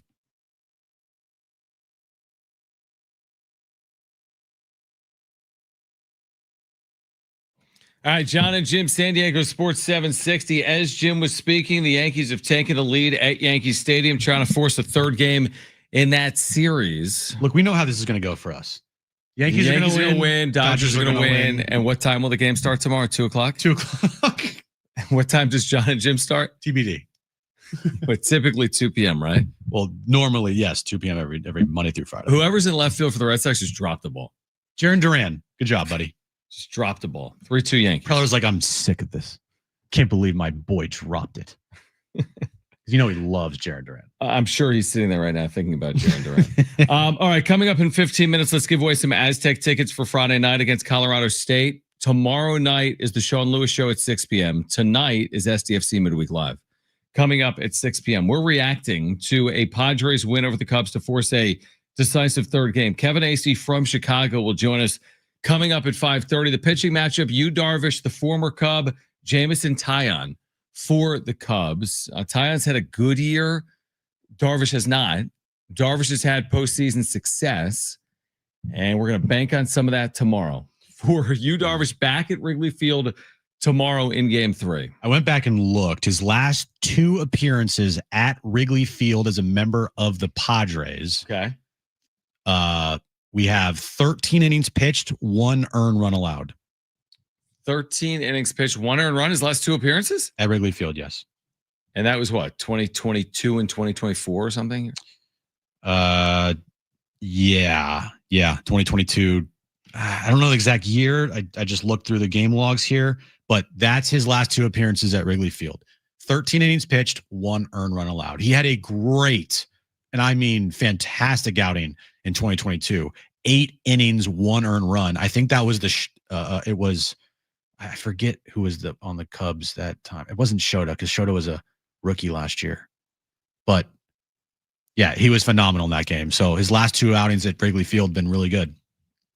I hope this one is. I mean, this is such it's a legacy defining type game. Again, not really for Yu Darvish necessarily. He's 39 or whatever it is. He doesn't necessarily need tomorrow, but man, you when you sign Yu Darvish that big deal, whenever it was a couple of years ago, I mean, you were thinking about meaningful moments like this, and it hasn't been a straight line for Darvish. He missed most of the year. He only made 15 starts. He didn't throw 100 innings. It was completely up and down. But you talk about forget everything, forget your up and down season if you give the Padres 4 scoreless innings tomorrow. Forget everything. Just go out there and give them 4 scoreless innings, and nobody cares about what you did in the regular season. And again, he was signed for moments like this, and we'll see if he can come through. Jameson Taillon, his last 7 games, he's 4-2 with a 1.85 ERA. Oh wow, his overall numbers are good. This year he has faced the Padres. Tatis hit a home run off him. That was the only run he allowed against the Padres. 4 strikeouts, 1 walk. He allowed 4 hits overall. Tyler Wade had a hit off him. I don't think he will tomorrow. And Tyler Wade will not. But he's pitched really well of late. His last 3 appearances, 6 innings, no earned runs against the Pirates, 7 innings, 1 earned run against the Reds. And then his final start of the regular season, 6 innings, 1 earned run against the Cardinals. All right. That's your matchup. By the way, so Mike Shildt said all hands on deck tomorrow. Mason Miller, postgame, whatever Shildt needs. Adrian Morahone via interpreter, no matter what, I'm available tomorrow. Where's the nearest wall? I want to run through it. Right. So Mason Miller, whatever Shildt needs, Adrian Morejon via interpreter, no matter what, I'll be available for tomorrow. So I heard some of those Cubs reporters ask that question. Hey, Mike, because the way you use your bullpen, does that mean some of these guys? No, they're not down. Of course they're not down. Hey, Miller's down today, guys. In a game 3 winner, go home. No, the problem with being down is then you could be down for the offseason. Like, they're not down tomorrow. But he did mention, gotta be careful. Like how many pitches they have thrown here over the first 2 outings that they've had. I would not expect Miller to go more than 3 tomorrow is what I think. Same thing with you got to be Morejon. smart. I don't expect them to go for multiple innings like they did today.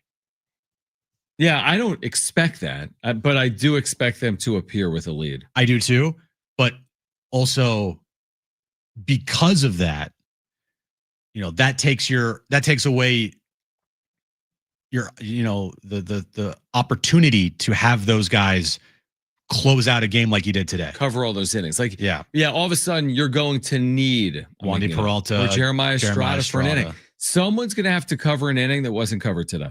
If Darvish does not pitch well, yeah. Even if he does. Because Darvish is unlikely to be asked to give you 5 innings. So if he gives you 4, how do you cover 15 outs? Like if he does exactly what Dylan Cease did today, you are going to have to use Jeremiah Estrada and probably maybe Wandy Peralta, depending on how things go. Exactly. And you can't go to just 3 guys for 16 outs. No, I don't think they can do that tomorrow. No. And does that mean Michael King gets an inning? I don't love that idea, truthfully, for a guy that hasn't pitched in relief at all, has dealt with injuries for 3 months. Now, you could get still a 4 or 5 outs from Robert Suarez. Yeah. But you still got to get there. Yeah. But I'm saying is like, even if you're trailing by a run, you still can pitch him for potentially more than 3 outs. I don't know. Yeah, you could potentially. Yeah. But what I do feel like is going to happen tomorrow is we're going to see Miller, we're going to see Morejon, depending on how the game goes, but we're not going to see them for more than 3 outs. You got the secret weapon, Brad C. Rodriguez. You get, again, I know this is the issue with, this guy has been unbelievable. Made 7 appearances in September. His first ever appearances in the major leagues. You're going to trust him to preserve a lead or a tie or a 1-run game? You may have to, because like you said, you can't cover all these innings with just 1 or 2 guys. They have options. They should have options tomorrow. They have a good bullpen. Yeah. They have 5 starters on this postseason roster. They'll be able to cover an inning or 2, hopefully. And the one thing with the Cubs that they do have that the Padres don't right now is I think they have, for their top guys in the bullpen, I think their top guys are more fresh. They haven't thrown as many pitches. Right. Yeah. So from that standpoint, advantage Cubs, just from a rested standpoint and how many pitches their bullpen has thrown standpoint. Dude, show me Pavetta. Nah. I mean, anything's possible in a decisive game. Anything is possible. I can't rule anything out in a decisive game. So that's my initial approach to it. I don't think they get handcuffed by the Red Sox just tied us up. They did. I don't think they get handcuffed by hey, this guy pitched yesterday. What are we going to do in the 5th inning? No, but what they could get handcuffed by is how long they use that guy tomorrow. Which is only a maybe. I'm not fully convinced Mason Miller couldn't. You're telling me that get 4 outs. Okay, if he gets 4 outs, they have to be quick. Yeah, exactly. So he could do that. I agree with you. Yeah, he can get 4 outs, but he's not getting 4 outs on 35 pitches. No, of course not. That's not happening. Yeah, I agree with that. I mean, they're gonna have to be quick, and he strikes out a lot of guys, obviously. So, no one's hitting him. Right. It's at sometimes he's like, hey, can you just hit a ground ball to second on the first pitch? The fielders can just check email. Yeah. So it's play tiddlywinks. Play tiddlywinks. I'm just saying that right now. Here's the example of Mason Miller throwing 4 outs tomorrow. Are you telling me with 2 outs in the 7th inning, with the tying run on, they're going to trust Jeremiah Estrada to get out of it, even though he's 3 batters in, or are they going to go to Mason Miller? No, they're going to Mason Miller. Exactly. And guess who's going to start the next inning? Mason Miller. And I agree with you. I'm just looking at his pitch count. Yep.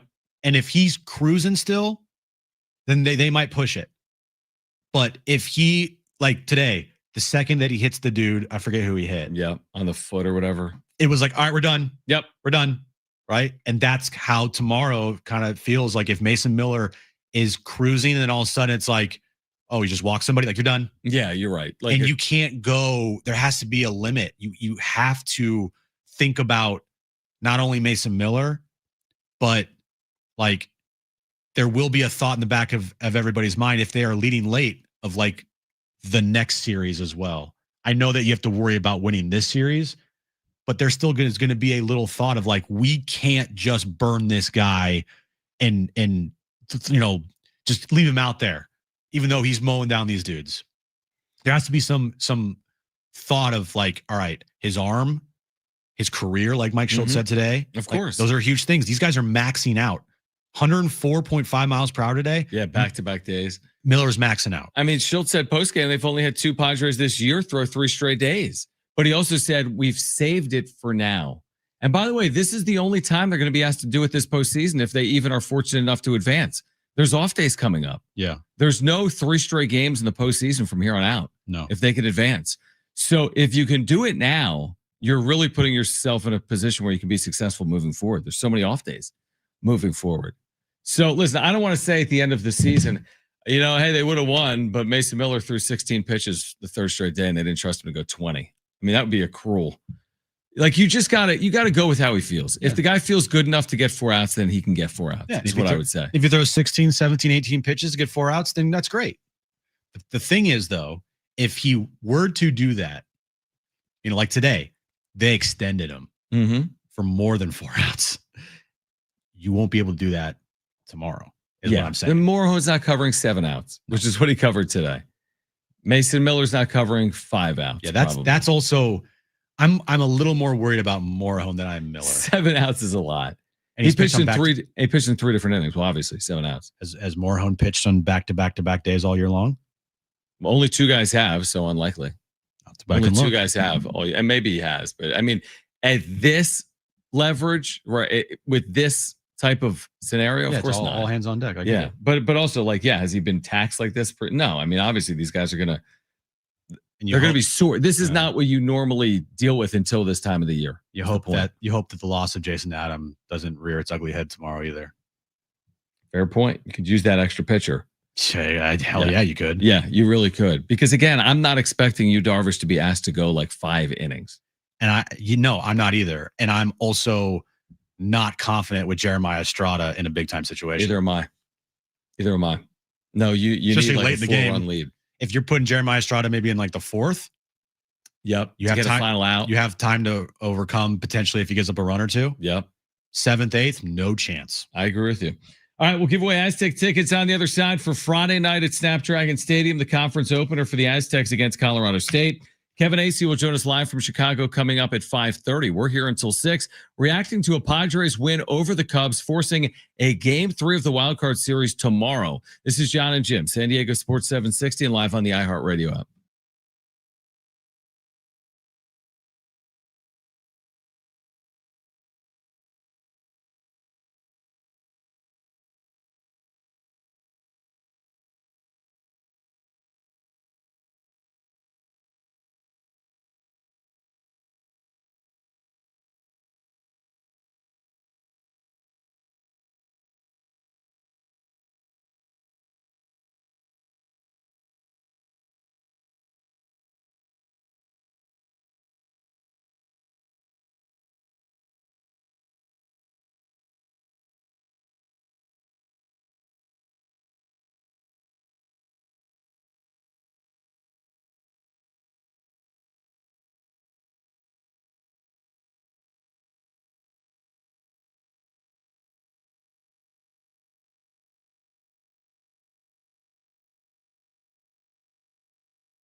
All right, Jon and Jim, San Diego Sports 760. San Diego Sports 760 congratulates our $5,000 winners in iHeartRadio's Thank a Teacher, powered by Donors Choose.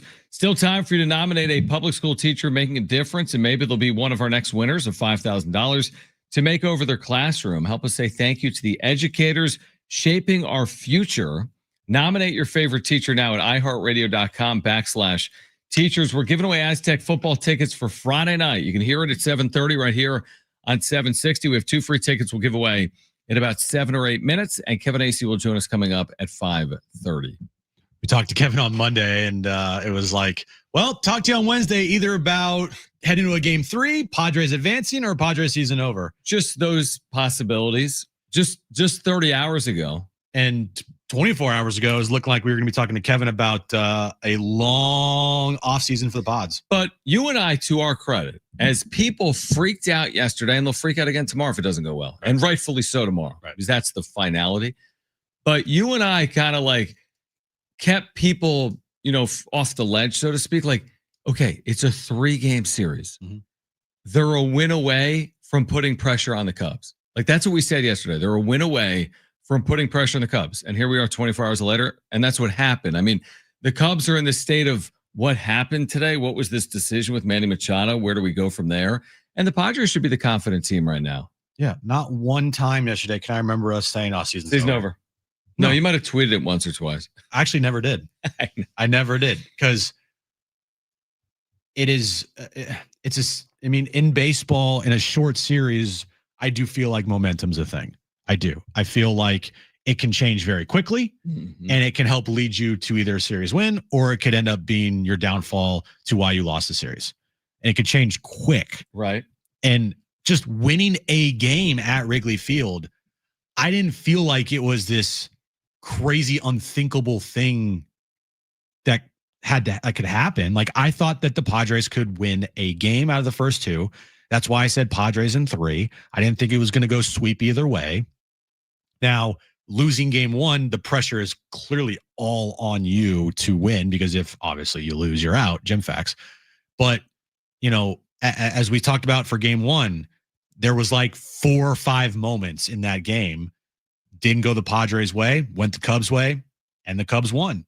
There were like 4 or 5 moments in this game, went the Padres' way, didn't go the Cubs' way, Padres won. Now, tomorrow, all hands on deck. I have no clue about tomorrow, but what I do know is by the Padres winning today, you now put the pressure back on the Cubs. The Cubs are the favorites here. They're at home. They're expected to win. They're in front of their fan base. Go out there and spoil the celebration tomorrow for all Cubs fans at Wrigley Field. And now the pressure is back on the Cubs. Score first. They've done it the first 2 games of the series. Yeah. Do it again. I think you can really temper. The feeling when you're in a building and everyone's like waiting for something bad to happen. Oh, I've been there. Yeah. So that's not it. That's not where the crowd helps the home team. Like today at Wrigley, obviously, it's not the same environment as yesterday where they're sitting on that lead all day. Today, it's the opposite, and the crowd's trying to will their team back into it, but you're not getting that same energy. Same formula. The Padres formula that they love relying on. Score first, ride your bullpen. Score first, trust your bullpen. Hope you get enough out of your rotation with Darvish. And again, offensively, I don't need them to score 5 runs unless they give up 4. Yeah. But, just do enough, and then hopefully your pitching does what it's done by and large in this series. I mean, they've only allowed, 3 runs? Yeah. 3 runs in 18 innings. That's pretty good. Yeah. And when you look at, yesterday, everything was against this team. Everything. From Dylan Cease's road record and his numbers on the road and in the postseason. This team on the road, just in general, all year long, how they've won 1 series. They're 1-9 against playoff teams on the road this year. They've not been a good road team. Mm-hmm. The fact that they can't hit home runs. The fact that they can't hit with runners in scoring position, and they couldn't, do all the fundamental things right in game 1. Like on the road, elimination game, everything was going against the Padres today, and they found a way to win, and they played a pretty flawless game. Like as flawless and as close to a perfect game as you could have asked for if you're a Padres fan today. Yeah, completely agree with that. I mean, It felt like we were trending down a similar path of wasted opportunities, right? Hitless with men in scoring position, 1-0. It's not good enough. And then the Cubs opened the door for Manny Machado and he walked through it. And that breathing room, that changed everything for me. I felt way different once it was 3-0. And we'll see what happens tomorrow. I'm expecting a very close game. I'm expecting a similar game to game 1 and 2, where it's hinging on a play or two, it's hinging on a bat or two, a decision or two that's going to be magnified. And hopefully they, Shildt pulls the right strings and Counsell pulls the wrong ones, or Manny has another moment, or Fernando Tatis Jr. I thought Tatis had a really good game. I thought he did too. Singled in the first, scored the run. Singled, stole a base, scored the run. Yep. Right. Had the defensive play in the 8th, which was a massive moment in this game. Huge. He had a walk later in that game as well. Exactly. So I thought Tatis was really good, but we're still waiting for like the Toddy postseason impact we've seen before, which is like the big home run. It happened tomorrow. So I'm kind of circling Fernando Tatis Jr. tomorrow. Not literally. I'm not going to circle him, but circling him. Well, it all starts tomorrow with you, Darvish. It all starts with Darvish. Is he going to go out there and is he going to continue the trend from Pivetta and Cease and go out there and throw up zeros? Or is Yu Darvish's 5+ ERA in the regular season going to carry over to the postseason at Wrigley Field tomorrow? We'll find out. It's probably going to be a quick hook, just like how it was a quick hook today with Dylan Cease. Mm-hmm. The only issue is, where do you go immediately once you go to your bullpen? Right. Exactly. Yeah, because today was more home for 7 outs. Yeah, you don't have that luxury tomorrow.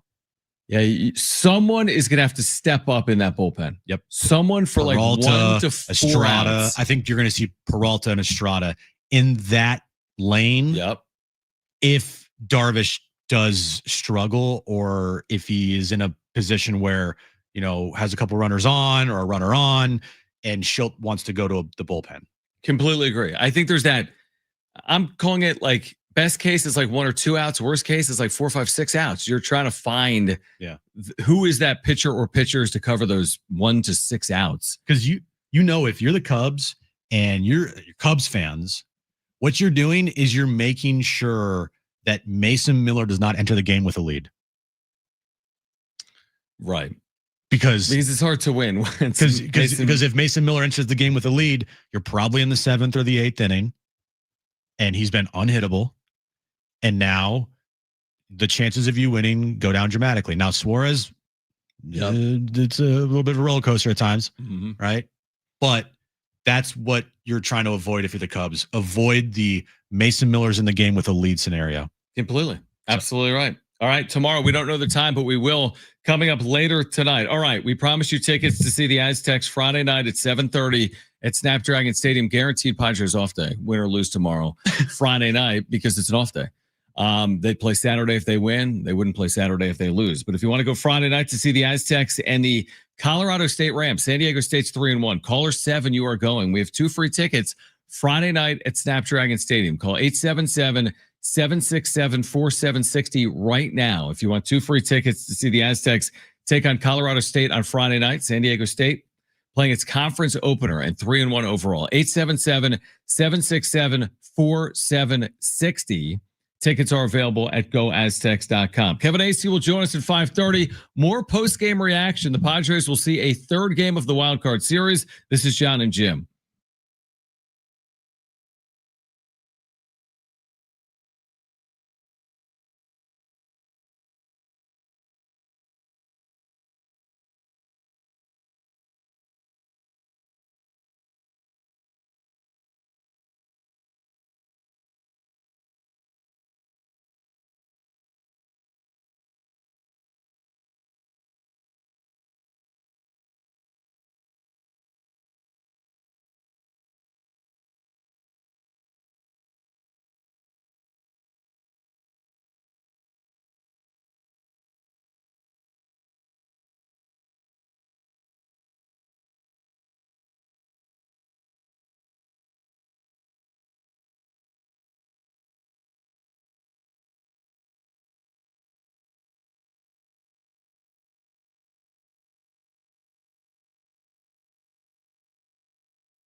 This update's brought to you by eBay. Padres, Cubs. Padres are advancing to a game 3 after they beat the Cubs today, 3-0. Tomorrow afternoon, Padres, Cubs at Wrigley Field. We still do not know the start time of that game. It all dependent on what happens later tonight. Right now, game 2, Yankees, Red Sox in the Bronx. We're tied at 3, top of the 7th inning there. Runner on first, nobody out. Red Sox, they lead that series 1-0. And then later tonight, 6:08, first pitch at Dodger Stadium. Dodgers and Reds. Dodgers lead that series 1-0. And earlier this morning, Guardians forcing a game 3, beating the Tigers 6-1 to force a game 3 tomorrow afternoon. Swapping out your tires, there's nothing like it with eBay. You find the feel you're looking for. From smooth highway rides to grip for rough terrain, get all the tires you need at places or prices you'll love. eBay, things people love. Getting you all set for that drive home. Let's just start the show. Here's Jon and Jim. All right, San Diego and Southern California, what's going on? This is the final hour of Jon and Jim, and we do have the great pleasure of being joined by Kevin Acee in 30 minutes. Our Padres insider in Chicago, Illinois. Probably enjoying some pizza as we speak. With tortellini? Most likely deep dish, not tortellini. I don't know if Kevin's like a big pizza guy. I feel like Kevin's this like kind of healthy guy. Did we bring up the tortellini pizza with him? We did. No, right? only yes, we did. I did. Oh, you did? I talked to him about it. Who do we bring it up with? Kevin Brown? Kevin Brown. And we brought it up with Alex Cohen, I think. Tortellini. What is it? Tortellini? Tortellini? Tortellini pizza. I can't even say it. Tortellini pizza. Tortellini. Anyway, Kevin Acee will join us coming up at 5:30. All right. So Padres win. You were just giving. You're trying to scare me. Jim was just telling me Jameson Taillon's numbers recently. He's been filthy. I didn't realize he'd been so good. His numbers overall are good. His numbers more recently are incredible. Right? The last 7 starts for Jameson Taillon, 39 innings pitched, a 1.85 ERA. Yeah, that's incredible. His lifetime career numbers against the Padres actually have good lifetime career numbers off of Jameson Taillon. Manny Machado, 5 for 16 lifetime with a homer and 2 RBIs. Tatis, 2 for 6 lifetime with a homer. Jose Iglesias, 7 for 13 lifetime off Jameson Taillon. Will be interesting if they give him a start tomorrow at DH instead of Gavin Sheets, because Gavin Sheets lifetime, well, he's fine. He's 3 for 10, but still 7 for 13. Is Iglesias starting tomorrow? Yeah, I mean, as your DH? I'm asking, is he? I don't know. Maybe Taillon's going to be in there for 4 innings. Yeah. Maybe he will. But who's in your left field? Because Ryan O'Hearn's been your DH. That's right. Gavin Sheets has been in left. I don't know. I'm just giving you the numbers. Yeah. As far as players that have struggled against Jameson Taillon, Xander Bogarts, 6 for 28 lifetime off of Jameson Taillon. Ryan O'Hearn, 3 for 16 lifetime off of Jameson Taillon. And Luis Ariz, 3 for 13. So those are the guys that have struggled against him. The guys that have done well: Manny, small sample size for Tatis, Jose Iglesias, and Gavin Sheets, 3 for 10. But so that's the numbers right there, lifetime. I wonder how the Cubs' strategy now facing elimination for the first time in the postseason changes. Because today it was like, oh, we're good. Here's Shildt. Yeah, you can face Manny a couple of times. You can face Tatis a couple of times. All good, even though our strategy was to use an opener. But Shildt, I trust him. Tomorrow, Taillon's been great, but are they treating it more like if there is any sign of trouble, our bullpen has been terrific in this series. Look at game 1. 16 up, 16 down, right? Yeah, 16 up, 16 down, or 14 up, 14 down, whatever it was.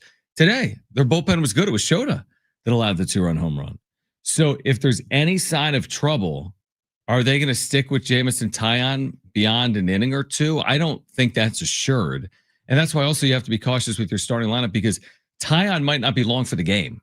You might get 1 at bat against Jameson Taillon, and then you might get 1 at bat against Placencia and so on and so forth in that Cubs bullpen. So to me, it's probably less about starting pitching and more about just having a lineup that is able to deal with whatever the Cubs are going to do in relief. Like, are they going to throw lefties? Are they going to throw righties? Can you split up those lefties at all in your lineup? They didn't do it today.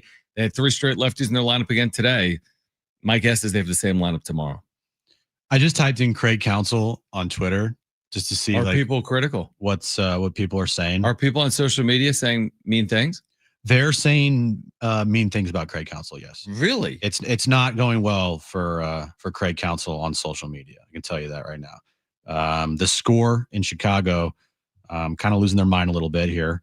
AJ Pierzynski losing his mind about the decision to pitch to Manny. We have audio. I can bring the audio. Yeah. Yeah. I just did it on the fly here. Yeah. Well, I would lose my mind if I was doing. I said the other day, if I'm doing a Cubs wrap-up show, this is my whole show, and this is simple. Yes, they didn't score, and as Jim likes to say, you have to score to win. You do, and they're on the score, and they didn't even score. But I'm sorry, the game was as simple as you pitched to Manny Machado in a spot where nobody would pitch to Manny Machado, and he made you pay. So that's on you. Right. That's on you. It's not on Shota.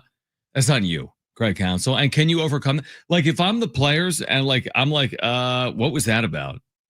You're like, that's kind of like a hurdle to climb now. My manager put me in a worse spot to win, is what I'm thinking. If I'm in the Cubs clubhouse, like, what was that? And Brent was pulled up the score at a break, and he's like, he said they were talking about, hey, all year long, he's Mr. By the book, computerized, analytical, everything. Yeah, that's what Matt Spiegel said. Now it's, hey, I got a hunch. Yeah, I put the sound in there, Brent. Okay. But yeah, that's exactly, I guess, like what the sentiment and the thought of why did Craig Counsell do what he do? And then looking back, you're like, wait a second. Why did you do that? You went on a hunch? Yeah, Shota was pitching well. Did you consider walking him? Yeah, we did. I'm just so glad that it wasn't Mike Shildt that did that today. Instead, it was Craig Counsell. And the season's over. I can't even imagine what the text line, what our YouTube chat, what the calls would be, what our reaction would be. I mean, we spent a week on the whole situation with Melvin in 2022 and the usage of their bullpen and not going to Hader and having Suarez out there. People's like, enough. But I mean, we did spend about a week on it. Yeah, we did. Now, it kind of morphed into, instead of like going at Bob Melvin, it kind of veered off into like Hader. Josh Hader is the problem. But we still talked about it a lot. If that were to happen with the Padres today, and Mike Shildt decided to not walk Seiya Suzuki with a lefty on the mound and a right-hander up in the pen, and Seiya hits a 2-run homer to give the Cubs a lead, and the Cubs win the game and they eliminate the Padres. Right. You're not. My brain can't even compute like how it would be around here if that were to happen.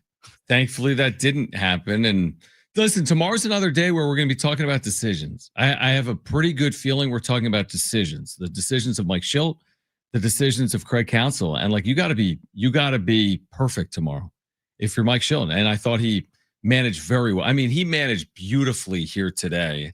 By the way, the Red Sox and Yankees. Did the Red Sox score on that, Jim? No, oh my gosh. So you and I are rooting for what? The Red Sox.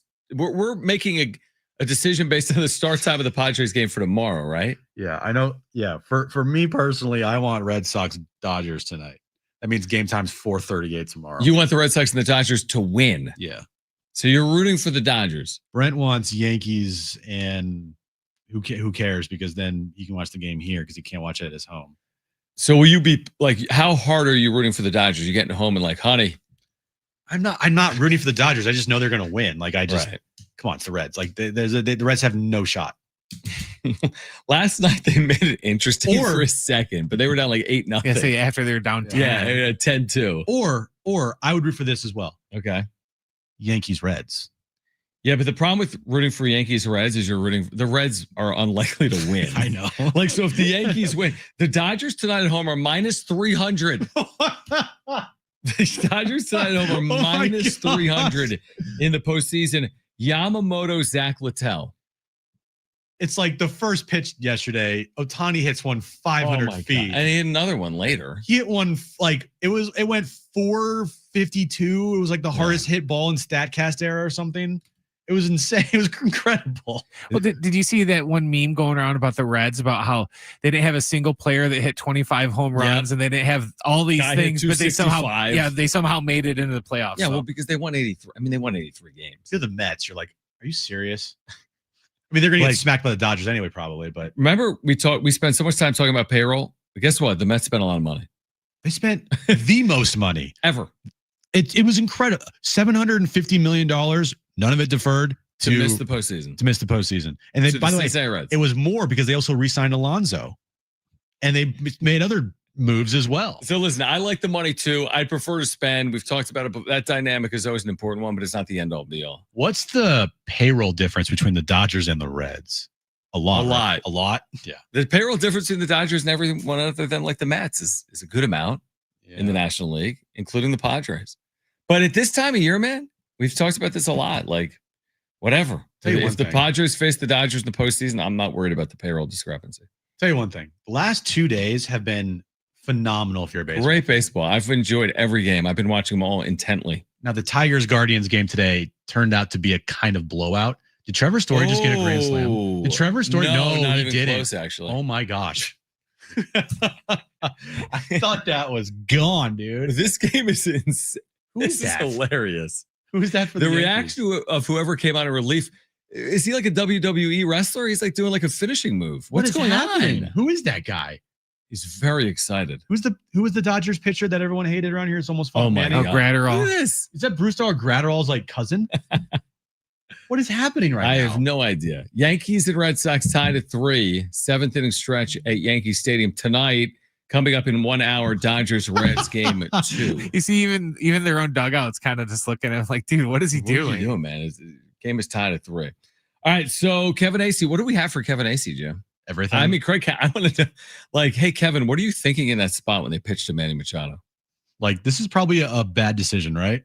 Right. It happened quickly. It wasn't like a 5-pitch at bat where it's a home run. It was like first pitch? First pitch. Yeah. You were wondering about the Dodgers Reds payroll difference. Yeah.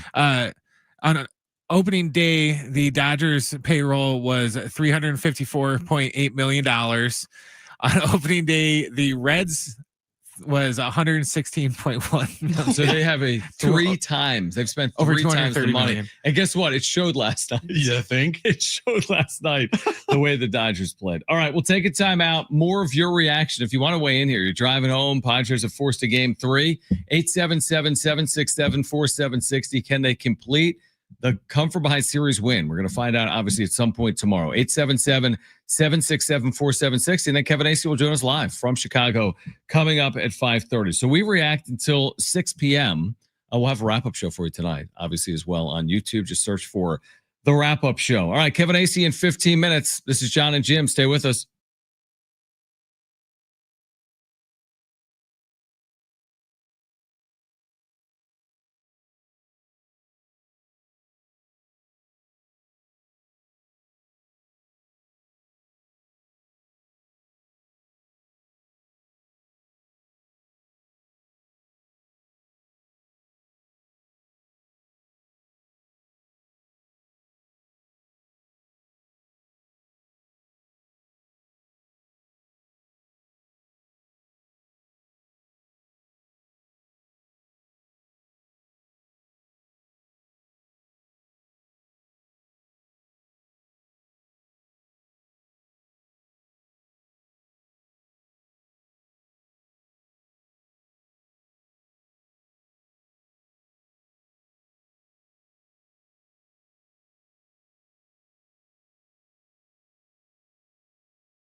All right, Jon and Jim, San Diego Sports 760. Kevin Acee will join us live from Chicago coming up at 5:30. By the way, tomorrow at 6, the Sean Lewis Coaches Show. Rich and I will sit down with the head coach of the Aztecs, take a look back at last week's win over NIU, preview Friday night's game against Colorado State. It's the Sean Lewis Show on your home for the Aztecs, San Diego Sports 760. We do have STFC Midweek Live coming up at 6 p.m.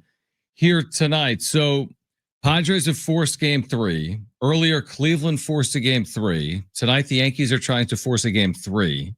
Could we get a scenario where all 4 games are all 4 teams, all 4 series, go to game 3? We could. We could. We've never had more than 1 until this year. We have at least 2. There was the Sarah Lang stacks. I think I retweeted it. I read this to you during the break. Hold on, where is it? Yeah. Okay. So Sarah Lang's fantastic job. Statistician. This is what you tweeted out.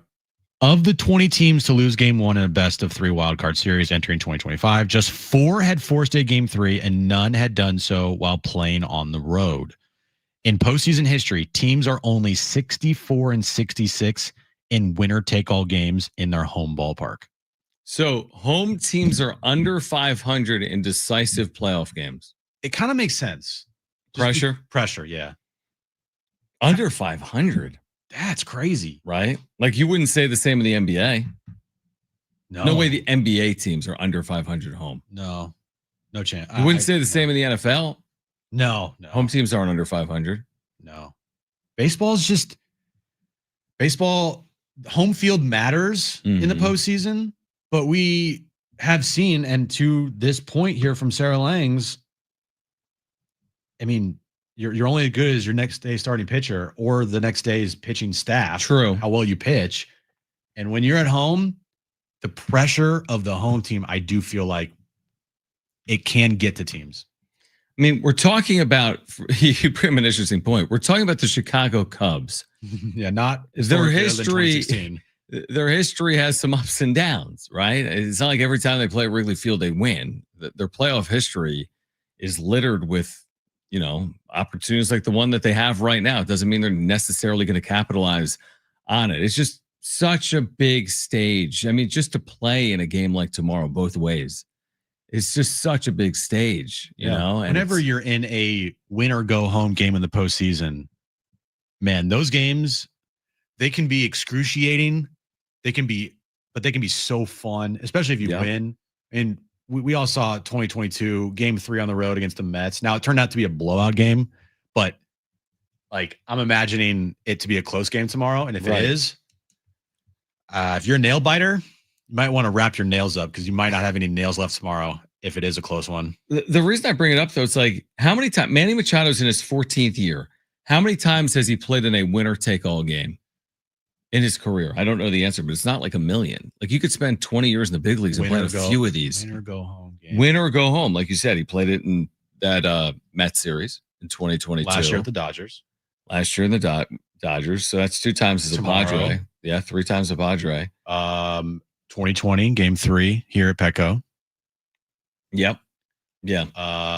So there's been a few. Were there any winner go home games with the Dodgers when he was with them? I don't know. I'm kind of looking at his game log. Any winner go home games with the Baltimore Orioles? Probably. So he's played in a handful. But that's what I'm saying. In your whole career, guys that spent 15 years in the major leagues are going to play in a few of these. That's it. Not going to play in 20 of these. Going to play in a few of these. Yeah. It's just how the postseason works. Some players like, Mike Trout will always be known as a guy who never had any postseason history ever. One series. Unless he goes and gets traded, but that's not happening. Right. So, yeah, I think when you look at tomorrow, Padres do have more postseason experience on their roster, especially in win or go home games. Cubs, they don't have that much experience in win or go home games in the postseason. Good point. How much does that play a factor? I don't know. Did today's experience play any role in the Padres winning today to force a game 3?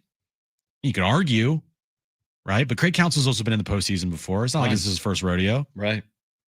Now he's choked when he was in Milwaukee. Yeah. We'll see if he chokes again here with the Cubs. I mean, the whole reason why the Cubs brought over Craig Counsell was to have Craig Counsell get them to moments like today and overcome it and help this team get to another World Series. And he was like, roll the dice.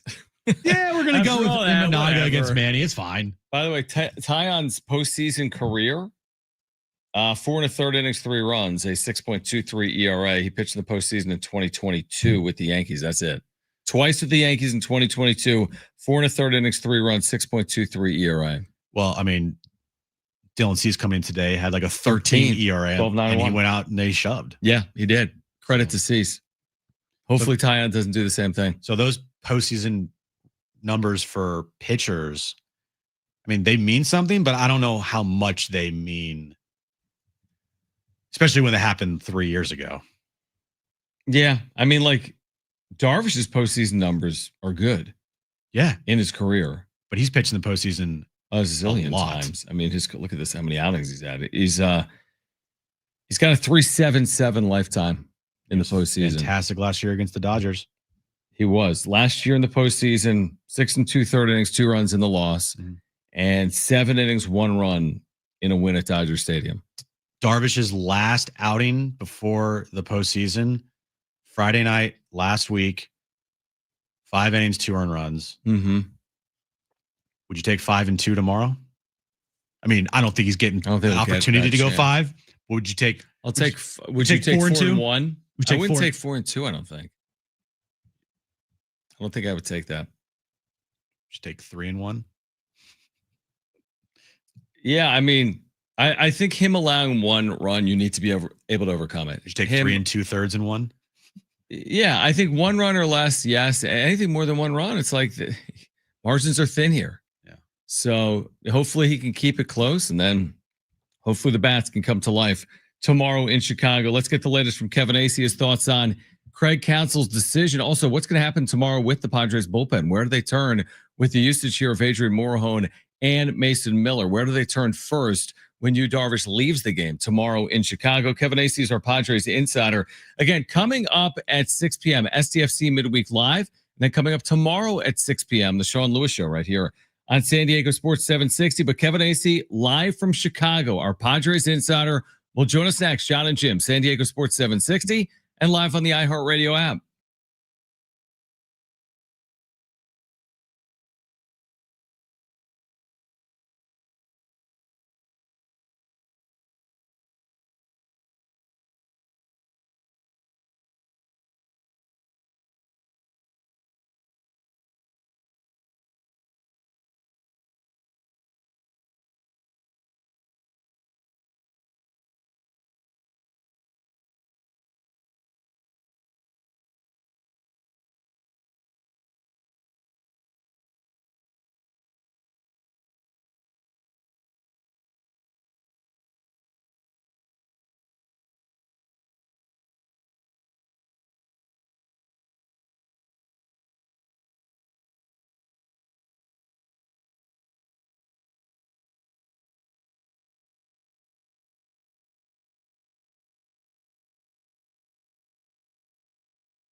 This update is brought to you by eBay. Padres force a winner-go-home Game 3 as they beat the Cubs today 3-0 behind a Manny Machado 2-run homer in the game. Game time still TBD, depending on what happens later tonight. Earlier this morning, Guardians forcing a Game 3 of their own as they beat the Tigers 6-1. Right now, Game 2, Yankees, Red Sox in the Bronx, tied at 3, top of the 8th inning. Red Sox lead that series 1-0. And then later tonight, Dodgers and Reds at Dodger Stadium, 6:08 first pitch.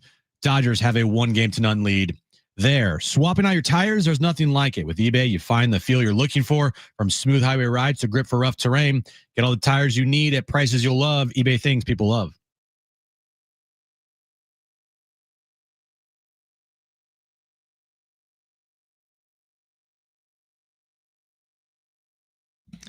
A decisive Game 3 tomorrow at some time. Tomorrow in Chicago. Kevin Acee is our Padres insider.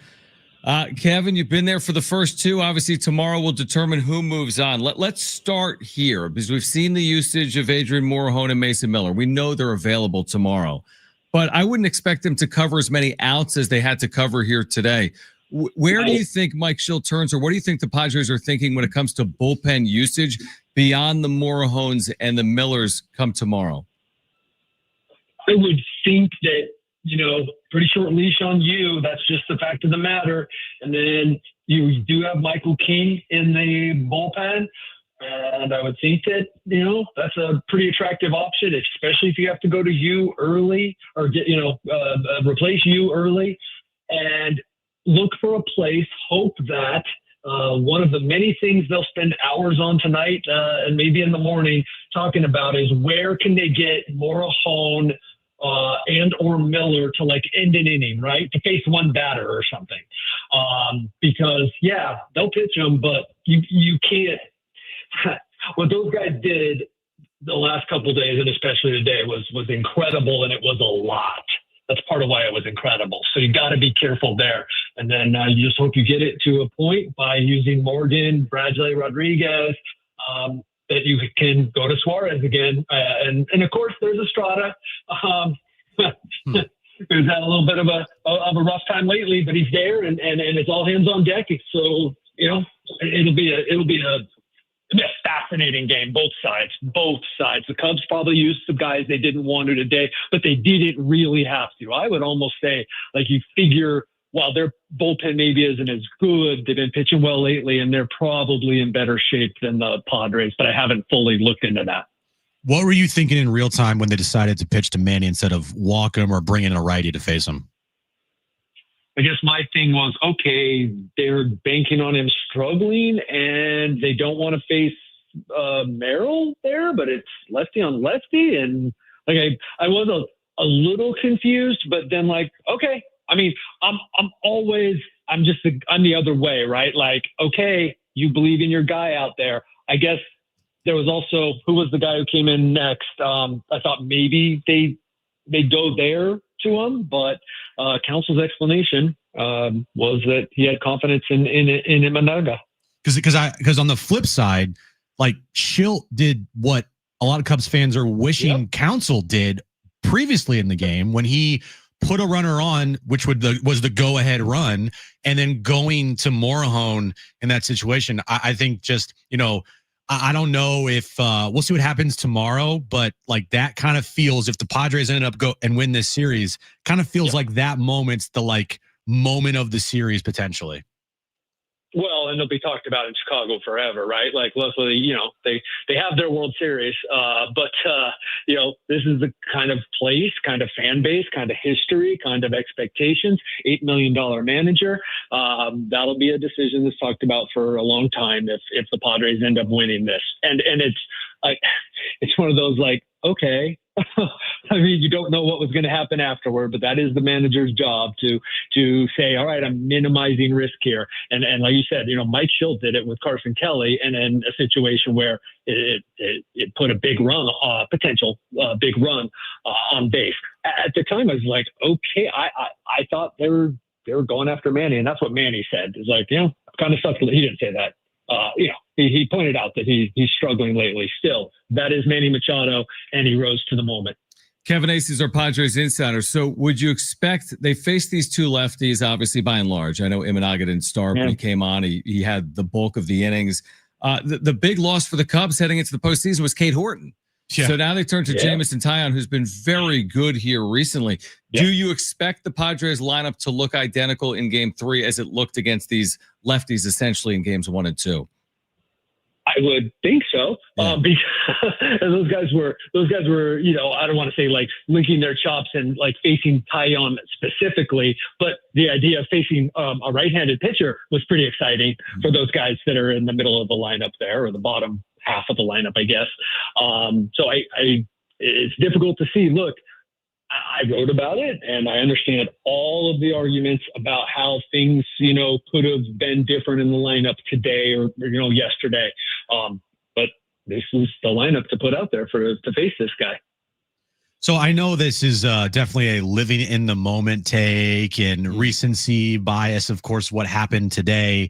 Manny's home run in this game, to me, Kevin, and we don't know what's going to happen tomorrow. Like, they have to win, right, to make the moment be bigger. But if they do pull this off, like, it feels like his home run today, it may be the best moment of his career in a Padres uniform.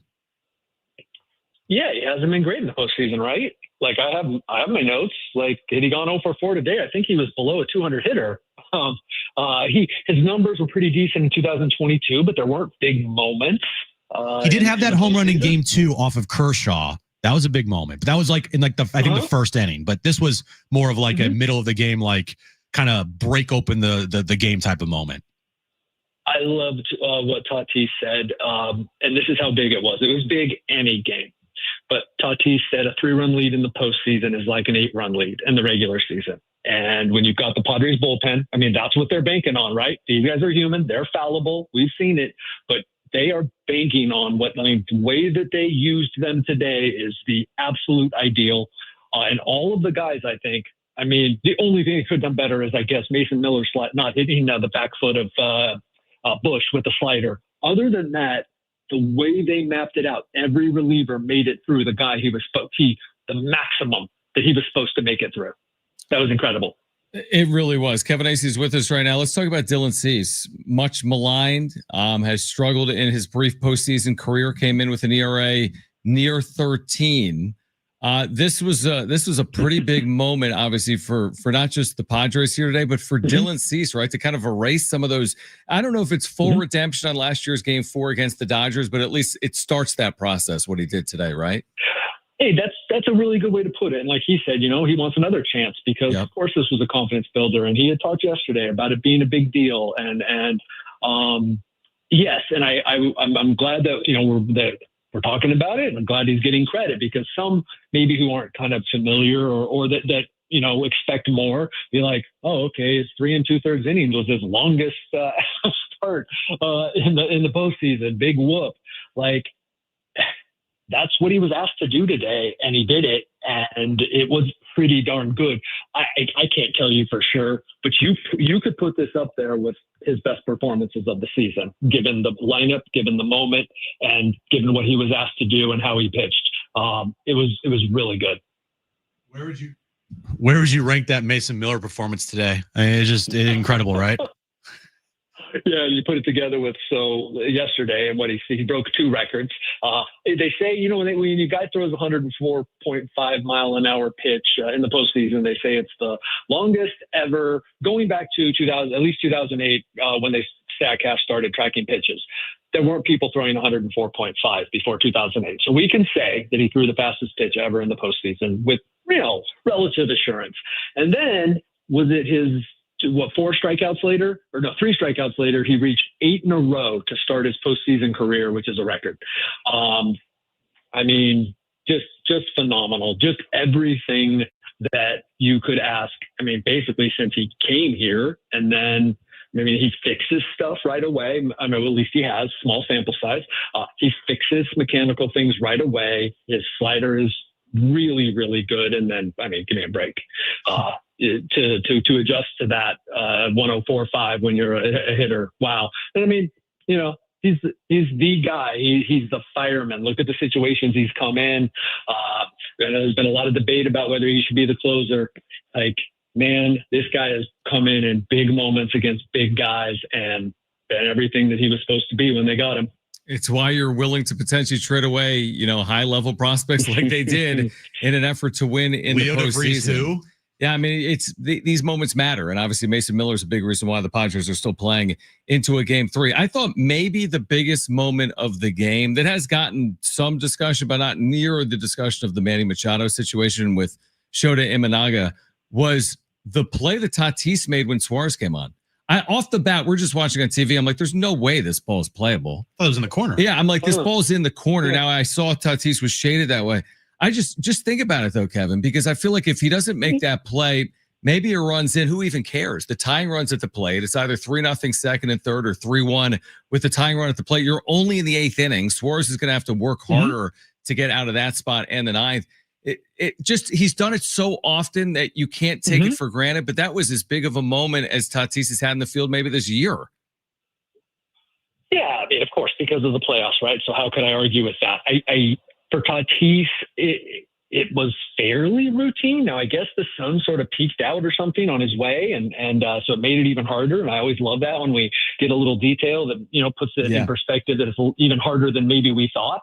But yeah, he was shaded that way. I guess I'm glad you guys aren't undervaluing it, because I guess maybe I was. I mean, certainly I've mentioned it and I will mention it again. And it was a big deal. Like it wasn't just like, Suarez got the final out. No, like Tatis got the final out for Suarez for sure. But I'm glad that you guys are making me sort of look at it and go, yeah, you know what? Let's not take Tatis for granted. And it is a tricky right field over there, and there's a lot of room over there. And I didn't see how far he ran.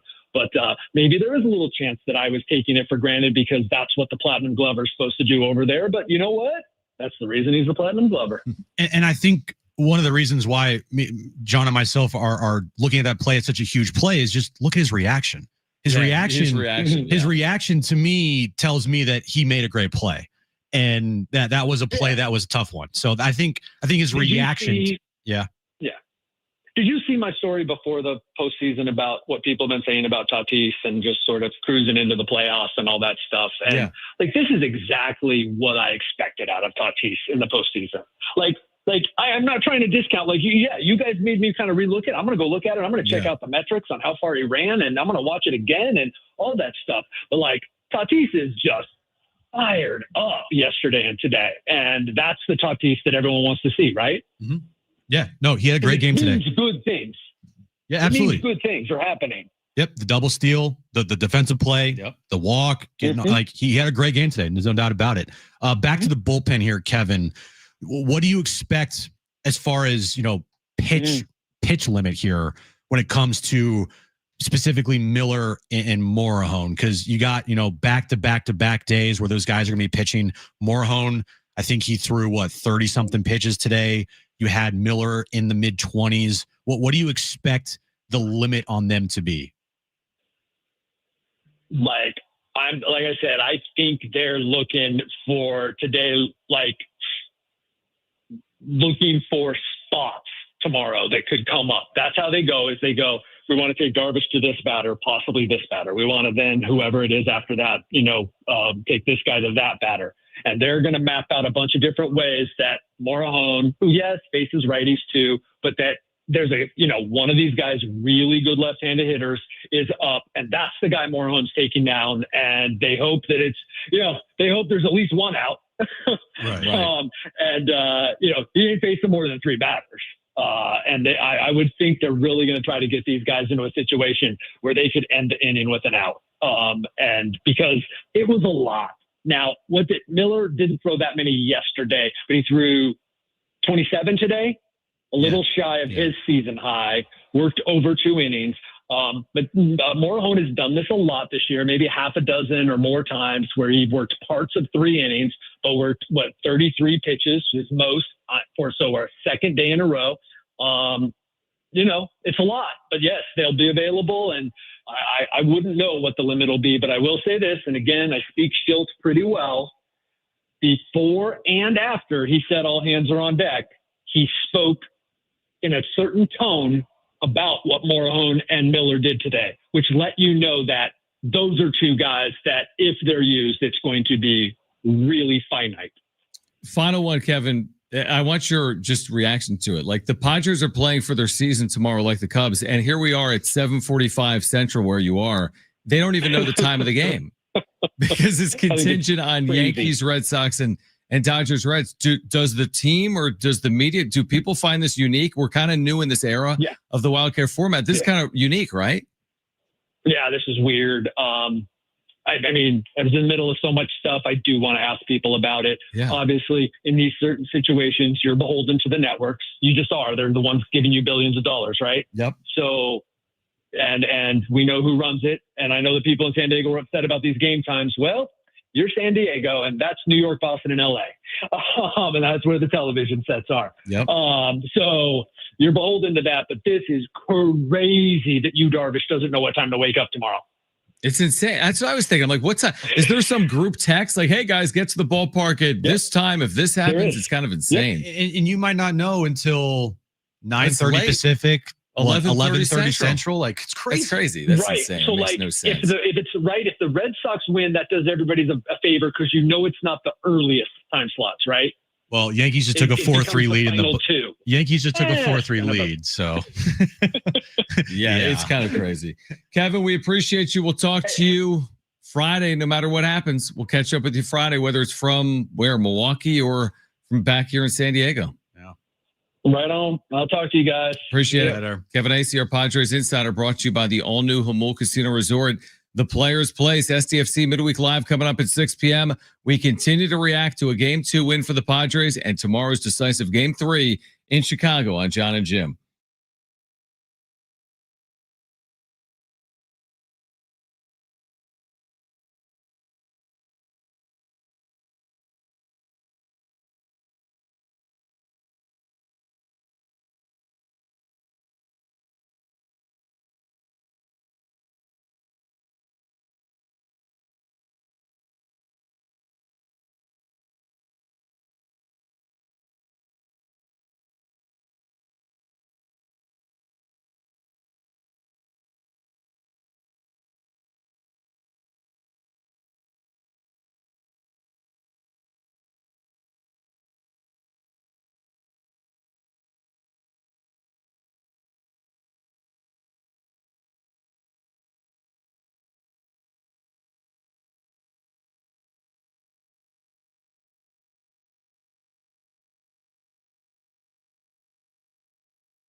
All right, final time, Jon and Jim, San Diego Sports 760. What I found interesting in our conversation with Kevin was he didn't see the Tatis catch as improbable as I saw it. Now, I wasn't there. Oh, I thought it was a huge. Yeah, I didn't see where he was situated, but if you watch his route again, he's got to go immediately, not just to his left, but also back. He takes a perfect route and he makes a leap to complete the catch. And then to your point, his reaction told you he wasn't certain he was getting to this ball. That's what I thought in real time. He had to do some real work to get to that ball. Now, he covers as much ground as anyone. And I did to see some of the StatCast in terms of distance and catch probability. But I thought that was one of his better catches. I really did. Remember, he did say in postgame too that it went in the sun towards the end too, and that was part of his reaction was because he still caught it with the sun. Maybe, yeah. I thought, do you have catch probability? I was looking at Savant, but I couldn't find it in one quick instant. I'm going off of his reaction. That's what I'm doing. I'm just going off my reaction. I'm like, oh, that ball's in the corner. Yeah. That's what I thought. Off the bat, I'm like, that's trouble. That's a double, man. That's not good. No, that's what I thought. Now he was there. He's seemingly everywhere. When a ball's hit to right, he just covers so much ground. Like seriously, the amount of ground he covered to make that play. He covered a lot of ground to make that play. So what inning was it? It was Nico. It was in the bottom of the 8th inning. Nico 2 Horner. outs. Nico Horner, right? Line out. Yeah. Bottom of the 8th. Yeah. Expected batting average on that's 470. Yeah. Okay. So yeah, that's what I thought. Like, yeah, I thought there was a hit. Yeah. So that's crazy. Right. Yeah. So he had a 50% chance of a hit in that spot, is what that's saying. And Tatis made that play. That's off the bat. I'm like, there's no way Tatis is going to be there. Yeah. And that's like a game-saving play to me. I don't know what happens. If I love looking at StatCast. It's amazing. Because I'm looking at Manny's homer right here, right? 104.4 off the bat. His expected batting average on that should be 1,000, right?